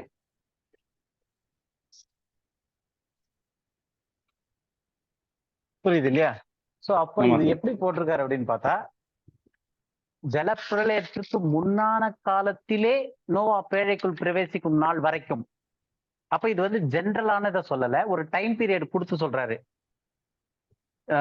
38வது வசனத்துல பாருங்க, எப்படி எனில் ஜலப்பிரளயத்துக்கு முன்னான காலத்திலே, அப்ப ஜலப்பிரளயத்துக்கு முன்னாடி நோவா பேழைக்குள் பிரவேசிக்கும் நாள் வரைக்கும். அப்ப டியூரேஷனே வந்து ஆண்டவர் சொன்ன அந்த 120 வருஷ காலகட்டத்தை நம்ம இங்க எடுக்கலாம் மேக்சிமம். அந்த டைம் பீரியட்ல பிரவேசிக்கும் நாள் வரைக்கும் ஜனங்கள் எப்படி இருந்தாங்க? புசித்து குடித்து பெண் கொண்டு பெண் கொடுத்து. அப்ப இது எல்லாமே எதை காட்டுது அப்படின்னா, நான் நினைக்கிறது வந்து பெண் கொடுத்து பெண் எடுத்துனா வந்து மிக்ஸ்டு டிஎன்ஏஸ், அவங்க வந்து கலப்பு செய்ய ஆரம்பிச்சாங்க அந்த மாதிரியான. ஏன்னா இது வந்து ஜென்ரலா பேசக்கூடிய அந்த ஒரு பெண் கொடுத்து பெண் எடுக்கிறதுல அது எல்லா காலத்திலயும் தான் இருந்துகிட்டு இருக்கு.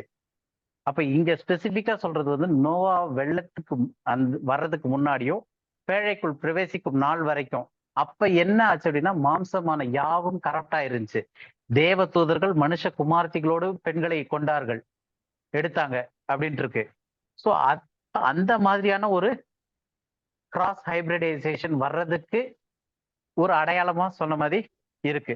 ஏன்னா நோவாவின் காலத்தில் எப்படி நடந்ததோ அப்படியே மனுஷகுமாரன் வரும் நாட்களிலும் காலத்திலும் நடக்கும். நோவாவின் காலத்தில் நடந்ததனுடைய ஹைலைட் என்னன்னா, டிஎன்ஏ ஹைபிரிடைசேஷன். அந்த ஹைபிரிட்ஸ் வந்தாங்க வெளியில. ஸோ அதுதான் வந்து ஒரு முக்கியமான விஷயமா இருந்துச்சு. அப்ப இப்ப வரப்போற காலத்துல நோவாவின் நாட்கள்லயே நடந்தது போல நடக்கும் அப்படின்னா, இப்ப நோவாவின் நாட்கள்ல என்ன நடந்துச்சுன்னு பார்த்தோம், ஒரு ஹைபிரிடைசேஷன், கிராஸ் ஹைபிரிட் நடந்துச்சு அப்படின்னு பார்த்தோம். அதன் மூலமாக ஹைபிரிட்ஸ் வெளியே வந்தாங்க அப்படின்னு பாக்குறோம். இப்ப அது எப்படி நடக்கும் அப்படின்னு பார்த்தோம்னா, டிஎன்ஏ மிக்சிங் ஆகிறதுனால நடந்துச்சு நோவா காலத்துல. திரும்பவும் எப்படி நடக்கும் அப்படின்னு சொல்லிட்டு ஒரு வசனம் பார்க்கலாம். தானியேல்ல 2வது அதிகாரம் 43வது வசனம். நீ இரும்பை களிமண்ணோடே கலந்ததாக கண்டீரே, அவர்கள் மற்ற மனுஷரோடே சம்பந்தம் கலப்பார்கள். ஆகிலும் இதோ களிமண்ணோடு இரும்பு கலவாதது போல அவர்கள் ஒருவரோடு ஒருவர் ஒட்டி கொள்ளாதிருப்பார்கள்.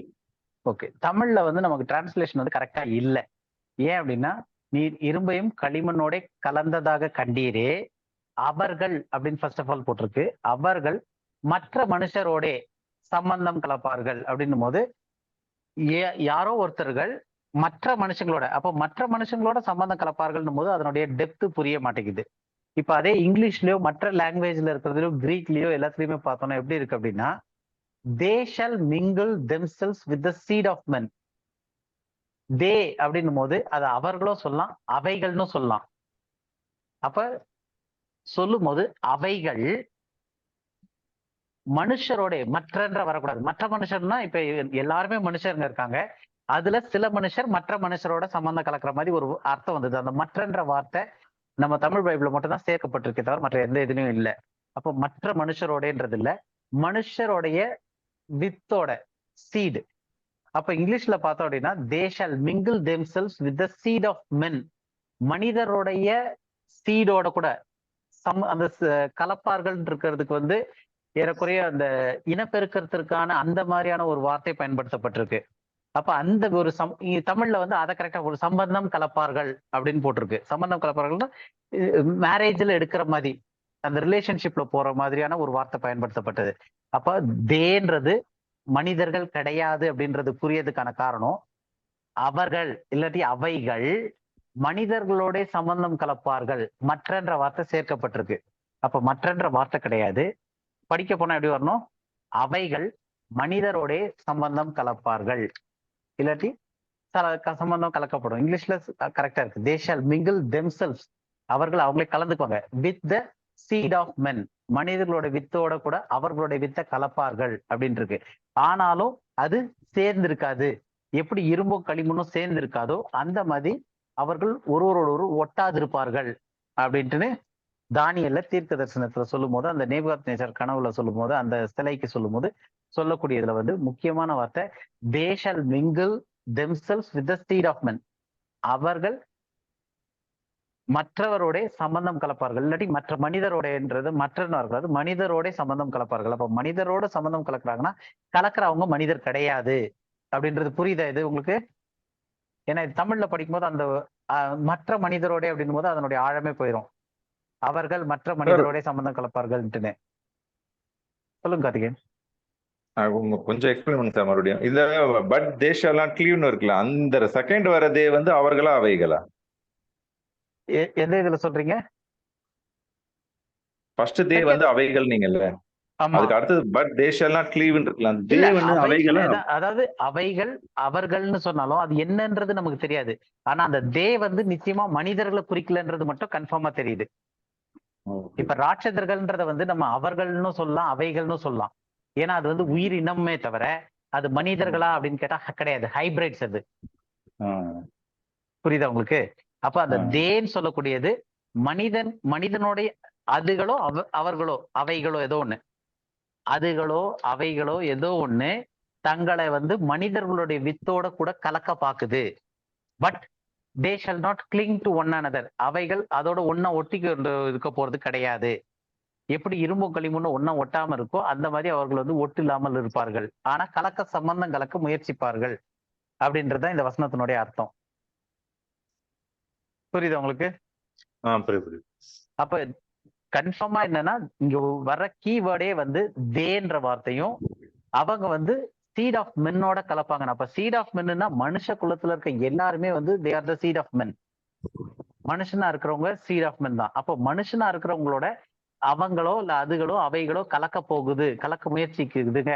ஆனா ஒண்ணு கலவாமல் இரும்பும் களிமண்ணும் எப்படி இருக்குமோ அந்த மாதிரி இருக்கும் அப்படின்றத இந்த தீர்க்க தரிசனத்தினுடைய தாட்டு.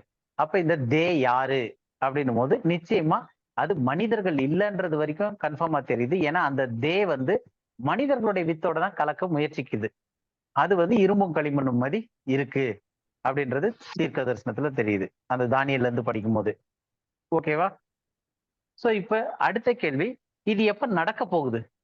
அப்ப அந்த கலக்க போறாங்கன்றது தெரியுது.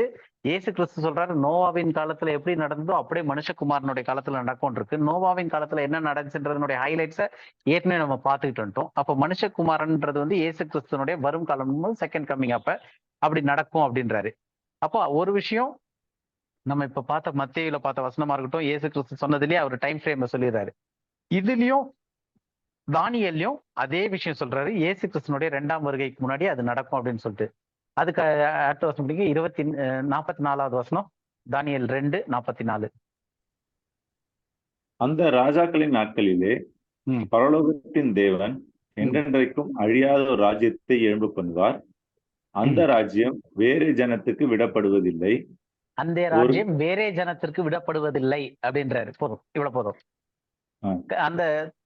அந்த ராஜ்யம் வந்து என்றென்றைக்கும் இருக்கிற மாதிரி தானே என்றென்றைக்கும் நிற்கும் அப்படின்னு சொல்லிட்டு முடிச்சிடறாரு. அப்ப இந்த ராஜ்யம்னு சொல்றது வந்து தேவனுடைய 2ஆம் வருகையில வரக்கூடிய ராஜ்யமா இருக்க போகுது.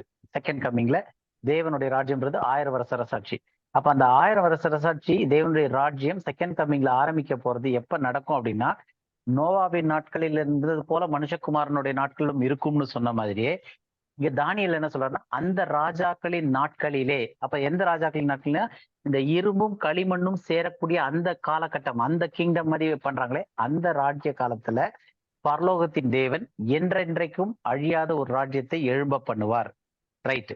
அதுல முக்கியமான விஷயம், அந்த ராஜ்யம் வேறே ஜனத்துக்கு விடப்படுவதில்லை. அப்ப வேறே ஜனம்ன்றது என்னது? இங்க கான்டெக்ஸ்ட் படி அந்த அவர்கள் தான் மனிதர்களோட மிக்ஸ் பண்ண பாக்குறாங்க. அவர்கள் மிக்ஸ் பண்றது சேராம இருக்கு. அப்ப தேவனுடைய அந்த ராஜ்யம் அந்த தள்ளப்பட்ட இல்ல ஹைபிரிடா கலக்கக்கூடிய அவைகளுக்கு கிடையாது. அந்த ராஜ்யம் வேறே ஜனத்துக்கு விடப்படுவதில்லை. அப்போ ஒரு கல் வந்து விழுது அப்படின்றது தான் வந்து செகண்ட் கம்மிங்ல இது எல்லாமே அழிக்கப்பட்டு ராஜ்யம் ஸ்தாபிக்கப்படுதுன்னு பாக்குறோம். அப்ப இந்த ஈவெண்ட்ஸ் மொத்தமே வந்து எப்ப நடக்க போகுது அப்படின்னா, ஒரு என் டைம் ஈவெண்ட்ஸா கடைசி காலம்னு சொல்லக்கூடிய இடத்துல வந்து இன்னைக்கு சும்மா இதோ கடைசி காலம்னு சொல்லலாம். பட் நிறைய காரியங்கள் நடக்க வேண்டி இருக்கு அந்த கடைசி காலத்துக்கு, நம்ம வர அந்த டைம் பீரியடுக்கு. ஸோ அந்த கடைசி காலம்ன்றது இன்னும் இருக்கு.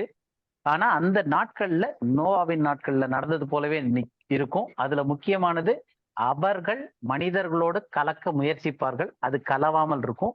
அந்த நாட்கள்ல ராஜ்யம் ஸ்தாபிக்கப்படும் அப்படின்றது கிளியர் ஆகுது. ஓகேவா? இது வந்து நம்ம சைடா வந்து நேத்து எப்படி ராட்சதர்கள் திரும்ப வந்தாங்க அப்படின்னு சொல்லிட்டு நம்ம கார்த்திகேயன் கேட்டிருந்ததுக்கு ஒரு பிரீஃபா சும்மா அப்படியே ஒரு ஃபுல் வியூ அப்படி போய் பார்த்துட்டு வந்தாச்சு. இதுக்கப்புறம் நம்ம அந்த டாபிக்ல இயேசு கிறிஸ்து காவலில் பிரசங்கித்த ஆவிகள், அதை ஒரு 15 மினிட்ஸ் பேசி நம்ம முடிச்சிடலாம்னு நினைக்கிறேன். அப்ப இதுல வந்து இது வரைக்கும் கிளியரா இருக்கு இல்லையா நம்ம பார்த்த கேள்விகள்? ஓகே. ஸோ இன்னும் ஒரு 10 மினிட்ஸ் நம்ம இதை பார்த்து முடிச்சிடலாம். இன்னையோட இந்த முடிச்சிடும், நம்ம ரெகுலர் டாபிக் போயிடலாம். ஸோ காவலில் உள்ள அந்த ஆவிகள் எங்க இருந்துச்சு, எங்க இருக்குது, அந்த காவல் எங்க இருக்கு அப்படின்னு சொல்லிட்டு. ஏன்னா இயேசு கிறிஸ்து வந்து சிறைப்பட்ட அந்த காவலில் உள்ள ஆவிகளுக்கு போய் பிரசங்கித்தார் அப்படின்றதுல தான் இந்த டாபிக்கே வந்துச்சு. அப்ப இந்த காவலில் உள்ள ஆவிகள் எந்த ஆவிகள் அப்படின்னு பாக்குறதுக்கு நம்ம ஆரம்பிச்சோம். அப்ப இந்த காவலில் உள்ள ஆவிகள் வந்து நிறைய பேர் என்ன சொல்றாங்க அப்படின்னா, தள்ளப்பட்ட தூதர்கள். அவங்க வந்து காவலில் அடைக்கப்பட்டிருக்காங்க, நியாய தீர்ப்பு வைக்கப்பட்டது. அந்த தூதர்களுக்கு, தள்ளப்பட்ட தூதர்களுக்கு, பாவம் செய்த தூதர்களுக்கு இயேசு போய் பிரசங்கித்தார் அப்படின்றது பார்த்தோம். அதுல வந்து அன்னைக்கு வந்து ஒரு ஹிண்ட் மாதிரி, இல்ல இயேசு கிறிஸ்து அந்த தள்ளப்பட்ட தூதர்களுக்கு போய் பிரசங்கிக்கல அப்படின்னு சொல்லி பார்த்தோம். இப்ப காவலில் உள்ள அந்த ஆவிகள் எங்க இருக்கு அப்படின்னு பார்க்கணும். அப்ப முதல் வந்து அந்த காவல் எங்க இருக்கு, அந்த சிறை வந்து எங்க இருக்கு அப்படின்னு பார்க்கும்போது நமக்கு 2 இடம் தெரியுது. கேள்வி என்னன்னா, அந்த காவல்ன்றது வந்து டட்டாரஸ் அப்படின்னு சொல்லக்கூடிய கீழான பாதாளத்துல இருக்கா, இல்லாட்டி உன்னதத்துல இருக்கா? உன்னதத்துல காவல் இருக்கா? இல்ல. உன்னதத்துல காவல் இல்ல. ஓகே, வேற யாராவது உன்னதத்துல காவல் இருக்கா? ஏன்னா நம்ம டட்டாரஸை பத்தி போன வாரம் நல்லா பார்த்தோம். அது வந்து பாதாளத்திலே கீழான பாதாளம். இந்த ஒரு இடத்துலதான் அந்த வார்த்தை பயன்படுத்தப்பட்டிருது. இந்த வார்த்தையை நரகம்னு தமிழ் உள்ள மொழிபெயர்த்திருக்காங்க. ஆனா இந்த வார்த்தை வந்து தனியா இந்த ஒரே ஒரு இடத்துலதான் இருக்கு. அதனுடைய அர்த்தம் வந்து கீழான பாதாளம், இல்லாட்டி லோயஸ்ட் லெவல் ஆஃப் ஹேடிஸ் அப்படின்னு சொல்லலான்ட்டு. அப்போ ஹேடிஸ்ன்றதே பூமியினுடைய தாழ்விடம், பூமியினுடைய இருதயம்னு சொல்லும் போது அதற்கும் கீழான ஒரு இடம் டட்டாரஸ் அப்படின்னு பார்த்துட்டோம். இன்னொன்னு வந்து உன்னதங்கள்.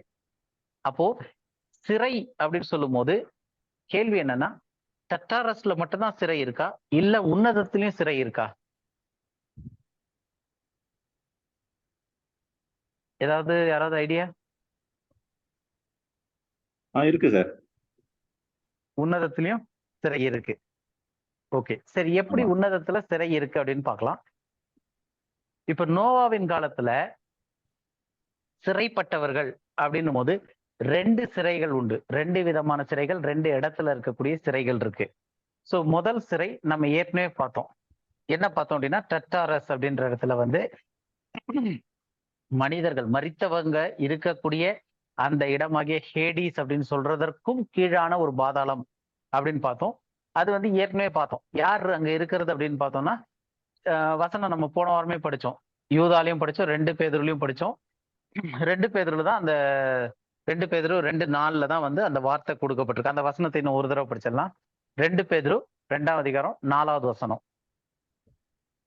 பாவம் செய்த தூதர்களை ம். தேவன் தப்ப விடாமல் அந்தகார சங்கிலிகளினாலே கட்டி நரகத்திலே கீழ் பாதாளம் ம். தள்ளி நியாய தீர்ப்புக்கு வைக்கப்பட்டவர்களாக ஒப்பு கொடுத்து.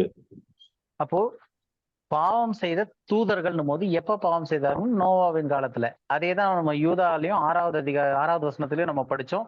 மகா நாளின் நியாய தீர்ப்புக்கென்று நித்திய சங்கிலினாலே கட்டி அந்த காலத்துல வைத்திருக்கிறாருன்னு.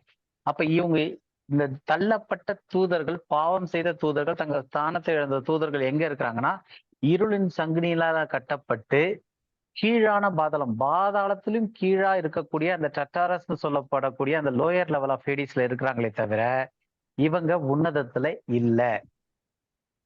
ஃபர்ஸ்ட் விஷயம் கிளியர் ஆயிடுச்சு. அப்போ இன்னொரு எங்க இருக்கு? இன்னொரு சிறை, 2வது சிறைன்றது எங்க இருக்கு அப்படின்னு பார்த்தா உன்னதத்துல இருக்கு அப்படின்னு சொல்லிட்டு நம்ம கார்த்திகேயன் கூட சொன்னாரு. அப்ப இந்த உன்னதத்துல இருக்க சிறை, அதுல யார் இருக்கிறது அப்படின்னு பார்த்தோம்னா, நோவாவின் காலத்துல தேவகுமாரர் மனுஷகுமார்த்திகளோட சேர்ந்து ராட்சதர்கள், அதாவது கலப்பினங்கள் பிறந்தாங்க இல்லையா, அவங்க வெள்ளத்தின் போது அவங்க எல்லாம் மரித்தார்களா? மரித்தார்கள். மரித்தார்கள். தேவ தூதர்கள் தான் மறிக்க முடியாது. ஏன்னா தேவ தூதர்கள், தள்ளப்பட்ட தூதர்கள் மறிக்க முடியாது. ஆனா ராட்சதர்கள் எல்லாருமே நாசியில சுவாசம் உள்ள ஹைபிரிட். மனிதர்களும் தேவ தூதர்களும் சேர்ந்து உருவானதுதான் ராட்சதர்கள், ஹைபிரிட்ஸ். அப்ப அவங்களுக்கு வந்து மறிக்கும் தன்மை இருக்கு. மனிதர்கள் கிட்ட இருந்து வந்தது. அவங்க நாசியில சுவாசம் உள்ளவர்கள் மனிதர்கள்.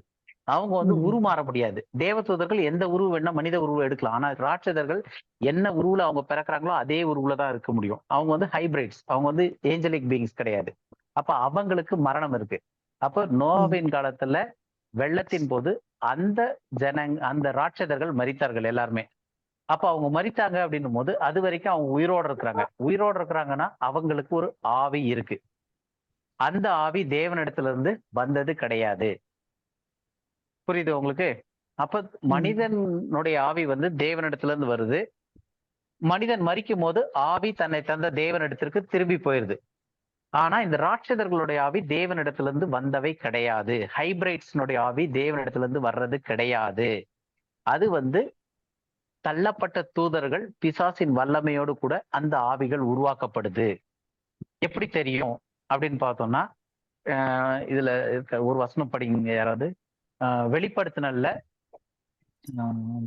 13வது அதிகாரம் 15வது வசனம்னு நினைக்கிறேன். எடுத்து பாருங்க. வெளிப்படுத்தினல் 13:15 யாராவது எடுத்து படிங்க. மேலும் அம்மிருகத்தின் சொரூபம் பேசத்தக்கதாகவும் மிருகத்தின் சொரூபத்தை வணங்காத யாவரையும் கொலை செய்யத்தக்கதாகவும் மிருக சொரூபத்திற்கு ஆவியை கொடுக்கும்படி அதற்கு சத்துவம் கொடுக்கப்பட்டது. சொரூபத்துக்கு என்ன கொடுக்கும்படி? ஆவியை. ஏன்னா ஆவிதான் உயிரை உந்து சக்தின்னு சொல்லி நம்ம ஏற்கனவே பார்த்தோம். ஆவி வந்தாதான் அந்த மண்ணானது எடுத்து ஜீவ ஆத்மாவா நடக்க ஆரம்பிச்சு வச்சதெல்லாம் எப்படின்னா தேவன் தந்த ஆவினால. இன்னைக்கு ஒரு மனுஷன் ஆவி இருக்கிற வரைக்கும் உயிரோடு இருக்கான். ஆவி தேவனிடத்திலே திரும்பி போயிடுச்சுன்னா அவன் மரித்தவனாயிடுறான். அப்ப இயக்கிறதுக்கு, நம்ம நடக்கிறதுக்கு, போறதுக்கு, பேசுறதுக்கு எல்லாத்துக்குமே ரட்சிக்கப்பட்ட ஆளா இருந்தாலும் சரி, ரட்சிக்கப்படாத இருந்தாலும் சரி, மனிதனா இருக்கிறாங்க அப்படின்னா அவர்களுடைய ஆவி தேவனிடத்துல இருந்து வந்திருக்கு. அது தேவனிடத்துக்கு திரும்பும். ஆனா கடைசி காலத்துல வந்து மறுபடியும் வெளிப்படுத்தல நம்ம இப்ப படிச்சது வந்து அந்த அந்தி கிறிஸ்து வந்து ஒரு சொரூபத்தை செஞ்சு அந்த சொரூபத்திற்கு ஆவியை கொடுக்கக்கூடிய அதிகாரம் அதுக்கு இருக்கு, வல்லமை இருக்கு. பிசாசனுடைய வல்லமையின் மூலமாக அதை வணங்காதவங்களாம் கொல்லும் அப்படின்னு இருக்கு. அப்ப அது ஆக்டிவேட் ஆகுது, அனிமேட் ஆகுது, அது நடமாடக்கூடியதா மாறுது. அப்போ ஆவி தேவன் கொடுக்காம மற்ற அசுத்த பிசாசுனுடைய இதுல இருந்தும் வர முடியும். தள்ளப்பட்ட தூதர்கள் பிசாசினால் ஏவப்பட்டு அதன் மூலமாக இந்த ராட்சதர்களுக்கு ஆவி கொடுக்கப்பட்டிருக்கு. அப்ப அந்த ஆவிகள் வந்து தேவனிடத்திற்கு மறுபடியும் திரும்பி போக முடியாது. அப்ப தேவனிடத்துல திரும்பி போக முடியாத ஆவி, இதே மிருகத்தின் ஆவி வந்து எங்க போகுது? மரித்த உடனே மிருகத்தின் ஆவி தாழ பூமிக்கு. ஏன்னா மண்ல இருந்து அது வந்திருக்கு, பூமியில இருந்து தான் அதனுடைய ஆவி வந்துச்சு. அதனால மரிக்கும் போது மிருகத்தின் ஆவி மறுபடியும் அது இருந்த மண்ணுக்கே திரும்புது. மனிதனுடைய ஆவி தேவனிடத்துல இருந்து வந்துச்சு. அதனால மரிக்கும் போது தேவனிடத்துல இருந்து திரும்ப போகுது. ஆனா இந்த ஹைபிரிடோட ஆவி எங்கே இருந்தும் வரவே இல்லை, தேவனிடத்துல இருந்து வரவில்லை, மண்ணுல இருந்தும் வரவில்லை. அதனால அது அங்க போக முடியாது. ஏன்னா இது வந்து அந்த கைண்ட்ல தேவன் எப்படி சேர்ந்து ஒரு உயிர் உண்டாகணும்னு சொல்லியிருந்தாரோ அந்த மாதிரி இல்லாம வந்த உயிர். அப்ப இது எங்கேயும் போக முடியாதனால இந்த உயிர்கள்லாம் எங்க போயிருக்குன்னா உன்னதத்துல ஒரு இடத்துல. ஒரு வசனம் எடுத்து படிக்கலாம். சங்கீதம் 68:18. சங்கீதம் 68:18.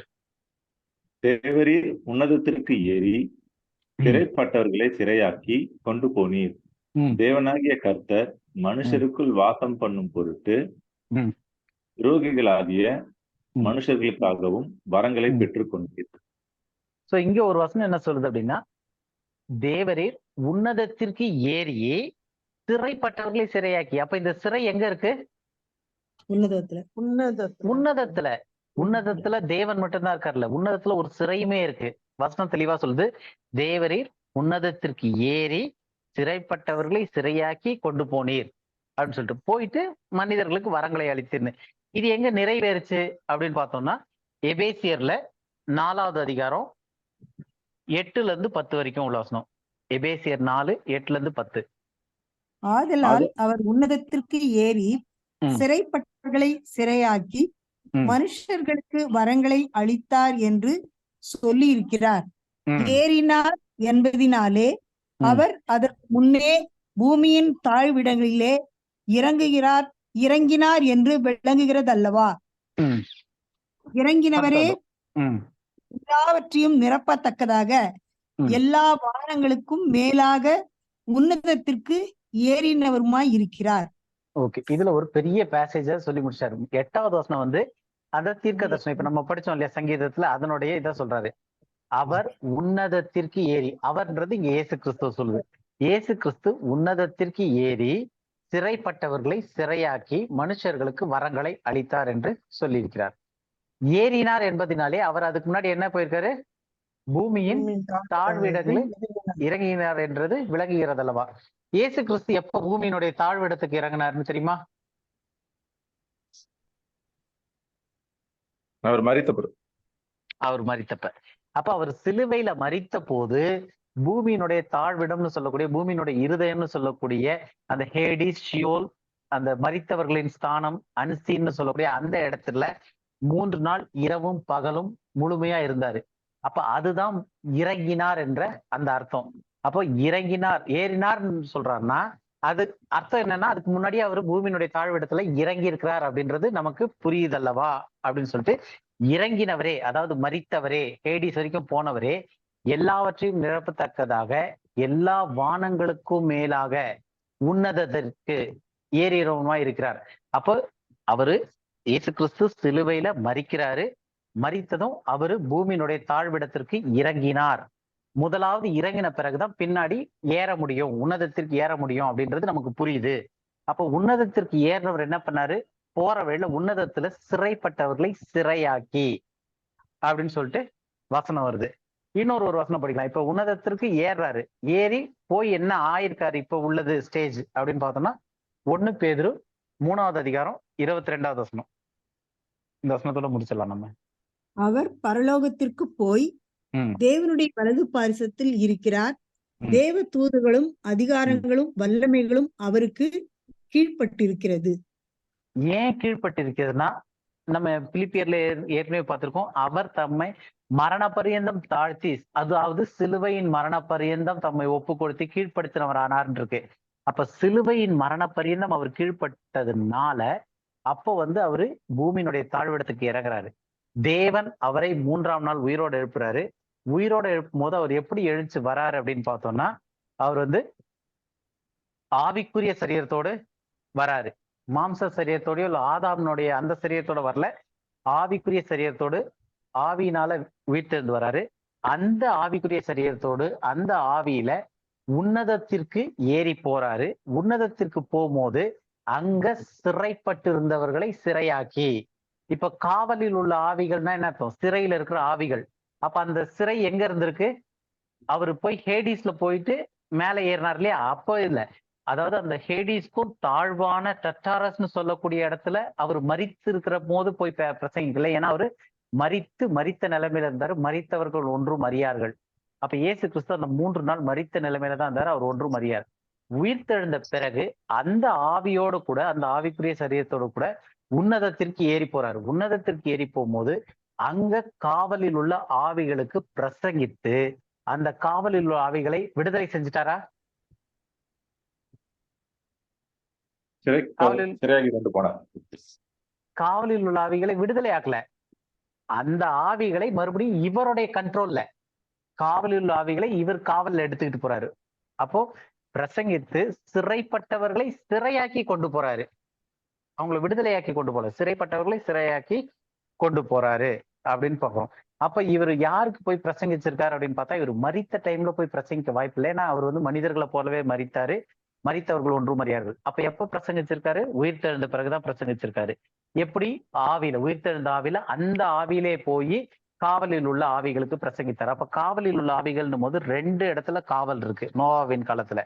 ஒரு காவல் வந்து டட்டாரஸ்னு சொல்லக்கூடிய பூமியினுடைய ஆழத்துல இருள்ல சங்கிலிகளால கட்டப்பட்டுள்ள தள்ளப்பட்ட தூதர்கள். அந்த தூதர்கள் கிட்ட போய் இவர் பிரசங்கிக்கல, அவர்களை சிறையாக்கி சிறை கொண்டும் போகல. ஏன்னா அது வந்து பூமியினுடைய தாழ்விடத்திற்கும் கீழே இருக்கு.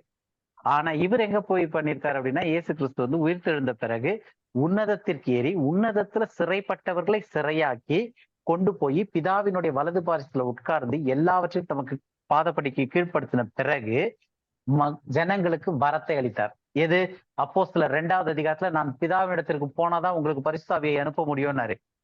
அப்போஸ்தலர் 2வது அதிகாரத்துல பரிசுத்த ஆவியானவருக்காக காத்திருக்குன்னு சொல்லும் போது சொல்லி அவர் இப்ப உன்னதத்திற்கு பரமேறி போனதுக்கு அப்புறம் வரங்களை அளித்தார். அப்ப இந்த 2த்துக்கும் நடுவுல அவர் உன்னதத்திற்கு ஏறி போய் வரங்களை அளிக்கிறதுக்கு முன்னாடி, பிதாவினுடைய வலது பாரசத்துல உட்கார்றதுக்கு முன்னாடி உன்னதத்துல சிறைப்பட்டிருந்த ஆவிகள். அப்போ உன்னதத்துல சிறைப்பட்ட ஆவிகள்னா மனிதர்களுடைய ஆவி நிச்சயமா தேவனிடத்துல போயிடும் மரிக்கும் போது. மிருகங்களுடைய ஆவி பூமியில தாழ்வெடுத்துக்கு அது எங்க இருந்துச்சோ போயிடும். 2மே இல்லாம ஒரு இடத்துல மாட்டிக்கிட்டு சிறையில இருக்கக்கூடிய உன்னதத்துல சிறையில இருந்த ஆவிகள் வந்து ராட்சதர்களுடைய ஹைபிரைட்ஸுடைய ஆவிகள். அந்த ஆவிகளை தேவன் உயிர்த்தெழுந்து போகும்போது அந்த ஆவிகளுக்கு பிரசங்கித்துன்னு போது அகைன் அந்த சேம் ஒரு சைன், ஒரு அடையாளமாக காட்டுறதும் இருக்கு. அப்ப அந்த நேற்று நம்ம நோவானுடைய பிரசங்கத்துல அந்த வார்த்தையை பார்த்தோம் இல்லையா? அப்ப அவங்களுக்கு வந்து ஒரு அடையாளத்தைய காட்டி, தன்னைதான் காட்டி, அதற்கு அப்புறமாக அவர்களை சிறையாக்கி கொண்டு மறுபடியும் உன்னதத்திற்கு ஏறி போயிட்டாரு, தேவனுடைய வலது பாரசத்திற்கு போயிருக்காரு அப்படின்னு சொல்லிட்டு நமக்கு தெரியுது. சோ இது வரைக்கும் ஏதாவது கேள்விகள் இருக்கா? கிளியரா இருக்கா இந்த டாபிக்ல? ஏன்னா இது ஒரு புரிஞ்சுக்கிறதுக்கும் டச் பண்றதுக்கும் கஷ்டமான ஒரு டாபிக் நம்ம ஆரம்பிச்சிட்டோம். அதனால ஓரளவு புரிய வைக்கிற மாதிரி என்ன இருக்குன்றத பார்த்து சொல்லியிருக்கேன். இதுல வேற ஏதாவது டவுட் உங்களுக்கு இருந்துச்சுன்னா கேட்டீங்கன்னா அது நம்ம திரும்ப கூட அதை டிஸ்கஸ் பண்ணலாம். டவுட்ஸ் ஏதாவது இருந்துச்சுன்னா வர வாரத்துல கூட டிஸ்கஸ் பண்ணலாம். இல்ல அதுக்கப்புறம் எப்பனாலும் நீங்க குரூப்ல போடுங்க, நம்ம குரூப்ல கூட டிஸ்கஸ் பண்ணலாம். ஸோ சிறைப்பட்ட ஆவிகள் அப்படின்றது ஓரளவு நமக்கு கிளியரா புரிஞ்சிருக்கும்னு நினைக்கிறேன். கண்மணி மட்டும் தான் கொஸ்டின் கேட்டுட்டு இன்னைக்கு டியூட்டி அவங்களுக்கு வரல. கண்மணி இது ரெக்கார்டிங் கேட்டா தெரியும் கண்மணிக்கு. ஓகே. ஸோ சிறைப்பட்ட ஆவிகளுக்கு பிரசங்கித்தார்ன்றது வந்து உன்னதத்துல இருந்த அந்த ஆவிகள், அது வந்து ஹைபிரைட்ஸ் உடைய ஆவிகள். சொல்லுங்க சிஸ்டர். பிரதர், அங்க சைன் அங்க preached unto the spirits in prison வந்து verbally preach பண்ணல Christ, only sign. could be ஏனா வெர்பலா அங்க போய் ப்ரீச் பண்ண வேண்டிய அவசியம் இல்ல. he just அவர் நிக்கிறதே வந்து it's a proclamation regarding the salvation. அவர் ஏனா மரித்து உயிர்த்தெழுந்துட்டார் அப்படின்னு இருக்கு இல்லையா? It is a proclamation of the resurrection, the hope of humankind. Okay. அதனுடைய இதாதான். ஏன்னா என்ன பிரசங்கிச்சார்ன்றது போடல, போய் பிரசங்கித்தார்னு தான் இருக்கு. அந்த பிரசங்கித்தாருக்கு could be verbally or a sign, a manifestation. அதுவும் இருக்கு. 2 அர்த்தம் பைபிள்ல நமக்கு அது எங்க அது போடல நமக்கு. But it could be a manifestation. ஏன்னா அவர் வந்து உயிர்த்தெழுந்த பிறகு, ஏன்னா அது வரைக்கும் வெர்பல் கிடையாது. அதான் it could be a sign தான். ஏன்னா முக்கியமான விஷயம் என்னன்னா, மரணத்துல இருந்து உயிர்த்தெழுந்தார் அப்படின்றது வந்து இட்ஸ் a miraculous event. அது வந்து வாய்ப்பே இல்லாத ஒரு சம்பவம் நடந்திருக்கு. அது முடிச்ச பிறகு அவங்களுக்கு போய் அதை வந்து டிக்ளரேஷனா அந்த ஒரு ஷோ ஆஃப் காமிச்சிட்டு சிறைப்பட்டவர்கள் மறுபடியும் சிறை ஆக்கிட்டு எடுத்துட்டு போயிருப்பாரு. ஸோ இவ்வளவுதான் நமக்கு வசனத்துல இருந்து கிடைக்கக்கூடிய விஷயம். டெஃபினட்டா அது வந்து ஃபாலன் ஏஞ்சல்ஸ் கிடையாது. 2வது அது வந்து டட்டாரஸ்ல கிடையாது. அவர் மரித்த டைம்ல போயிட்டு பிரசங்கிக்கவும் இல்லை. ஏன்னா மரித்து 3 நாள் அந்த மரித்து உயிர்த்தெழற வரைக்கும் அவர் போய் ஆவிகளுக்கு எல்லாம் பிரசங்கிச்சுட்டு இருந்தாருன்னு சொல்லி அது ஒரு கருத்து போயிட்டு இருக்கு. அது தவறானது. மரித்திருக்கும் போது அவர் எதுவுமே செய்ய முடியாது, எதுவும் செய்யவும் இல்லை. உயிர்த்தெழுந்த பிறகு அந்த உயிர்த்தெழுந்த ஆவியோடு மறுபடியும் அவர் பாதாளத்துல போய் பிரசங்கிக்கல, உன்னதத்திற்கு ஏறி போய் உன்னதத்திலிருந்து ஆவிகளுக்கு பிரசங்கித்து அந்த ஆவிகளை, சிறையா இருந்த ஆவிகளை சிறைப்படுத்திட்டு பிதாவினுடைய வலது பாரசத்துல போய் விட்டு இருக்கிறாரு அப்படின்னு பாக்குறோம். ஓகேவா? வேற ஏதாவது டவுட்ஸ் இருக்கா, இல்ல நம்ம பிரேயர் பண்ணி முடிக்கலாமா? But those spirits also will be reconciled, brother, and the spirit, those hybrid spirits also will be reconciled. அது ஒரு தனி டாபிக்கா போயிடும். But for a single word question, yes. Sister, it's a very legal question. அது வந்து it's a very legal, I mean rightful question. இல்ல, அத வந்து நம்ம ஸ்டடி பண்ணோம்னா it will be very earlier. அத பத்தி படிக்கணும்னா it will be very earlier stage நமக்கு இப்ப இருக்கிற ஸ்டேஜுக்கு.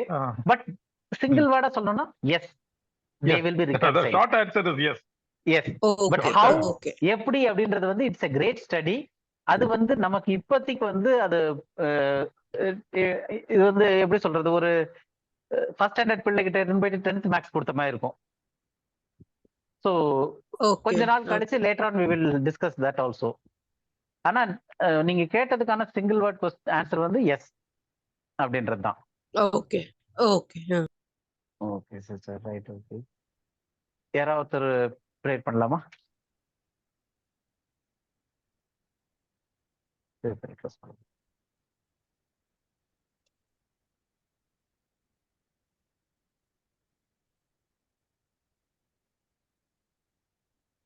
பிரதர், நீங்களே ப்ரே பண்றீங்களா? ஓகே. நல்ல தகப்பனே, தேவரீர் அப்பா, இந்த அருமையான மாலை வேளைக்காக ஸ்தோத்திர கர்த்தாவே. தேவரீர் உடைய வசனங்களை அப்பா நாங்கள் தியானிக்க தேவரீர் கொடுத்த இந்த கிருபைக்காக ஸ்தோத்திரம் அப்பா. ஆழமான சத்தியங்கள் கர்த்தாவே, இதை வந்து ஜீரணிக்கிறது கொஞ்சம் கடினமா இருக்கும். நாங்கள் மற்றவர்கிட்ட போயிட்டு இதை டிஸ்கஸ் பண்ணும் பொழுது அநேக இடங்கள்ல எதிர்ப்பு வருவதை நாங்கள் பார்க்கின்றோம். ஏனென்றால் அந்த ஒரு ட்ரெடிஷ்னலான சத்தியங்கள் நம் ஆழ் மனதுல நம்ம சின்ன வயசுல இருந்தே பதிக்கப்பட்டிருக்கிறது. இல்லை நம்ம எப்போ பைபிளை வாசிக்க ஆரம்பிச்சோமோ அதுல இருந்தே பதிக்கப்பட்டிருக்கிறதுனால இந்த அன்லேர்னிங் ப்ராசஸ் கொஞ்சம் கஷ்டமா தான் இருக்கும், ஏற்றுக்கொள்றதே கஷ்டமா இருக்கும். ஆனா தேவி உம்முடைய வசனங்களை ஆழமாக தியானிக்கும் பொழுது, இந்த வசனங்களை ஒவ்வொரு வார்த்தையாக வாசிக்கும் பொழுது, அதனுடைய அர்த்தத்தை புரிந்து கொள்ளும் பொழுது தேவரீர் கொடுக்கின்ற அந்த வெளிச்சத்திற்கும் அந்த சந்தோஷத்திற்கும் அப்பா அளவே கிடையாது கர்த்தாவே. தேவரீர் இந்த உலகத்துல நாங்கள் எவ்வளவோ காரியங்களை செய்தாலும், எவ்வளோ விதமான காரியங்களில் ஈடுபட்டிருந்தாலும், அந்த வசனங்களை தியானிப்பதையும் அதை புரிந்து கொள்வதனால் மூலம் உங்களோடு கூட எங்களுக்கு ஏற்படுகின்ற அந்த உறவு ஆண்டவரே அது ஈடு இணை இல்லாததாக இருக்கின்றது. அந்த உண்மை அறிந்து கொள்ளுதல், உம்முடைய புரிந்து கொள்ளுதல், தேவரீ நீர் எங்களுக்காக என்ன செய்திருக்கின்றீர், என்ன செய்ய போகின்றீர், என்ன செய்யறதுக்காக ஆயத்தப்படுத்தி வைத்திருக்கின்றீர் என்ற காரியங்களை, இந்த சத்தியங்களை, ரகசியங்கள் அல்ல கர்த்தாவே, நீர் வெட்ட வெளியாக உடைய வசனத்தில், உடைய வேதத்தில் நாங்களுக்கு எல்லாம் எதெல்லாம் தெரிய வேண்டுமோ அது எல்லாத்தையும் சொல்லியிருக்கின்றீர். அதை நாங்கள் வாசிக்கும் பொழுது, தியானிக்கும் பொழுது, புரிந்து கொள்ளும் பொழுது, அதை அனுபவிக்கும் பொழுது கிடைக்கின்ற அந்த மகிழ்ச்சிக்கு அளவே இல்லை கர்த்தாவே. தேவரீர் அப்பா, இப்ப ஏற்பட்ட ஒரு சிலாக்கியத்தை, ரட்சிப்பை தேவரீர் எங்களுக்கு கொடுத்து சத்தியத்திலே ஆழமான சத்தியங்களை அப்பா எங்களுக்கு வெளிப்படுத்திருக்கின்றீரே.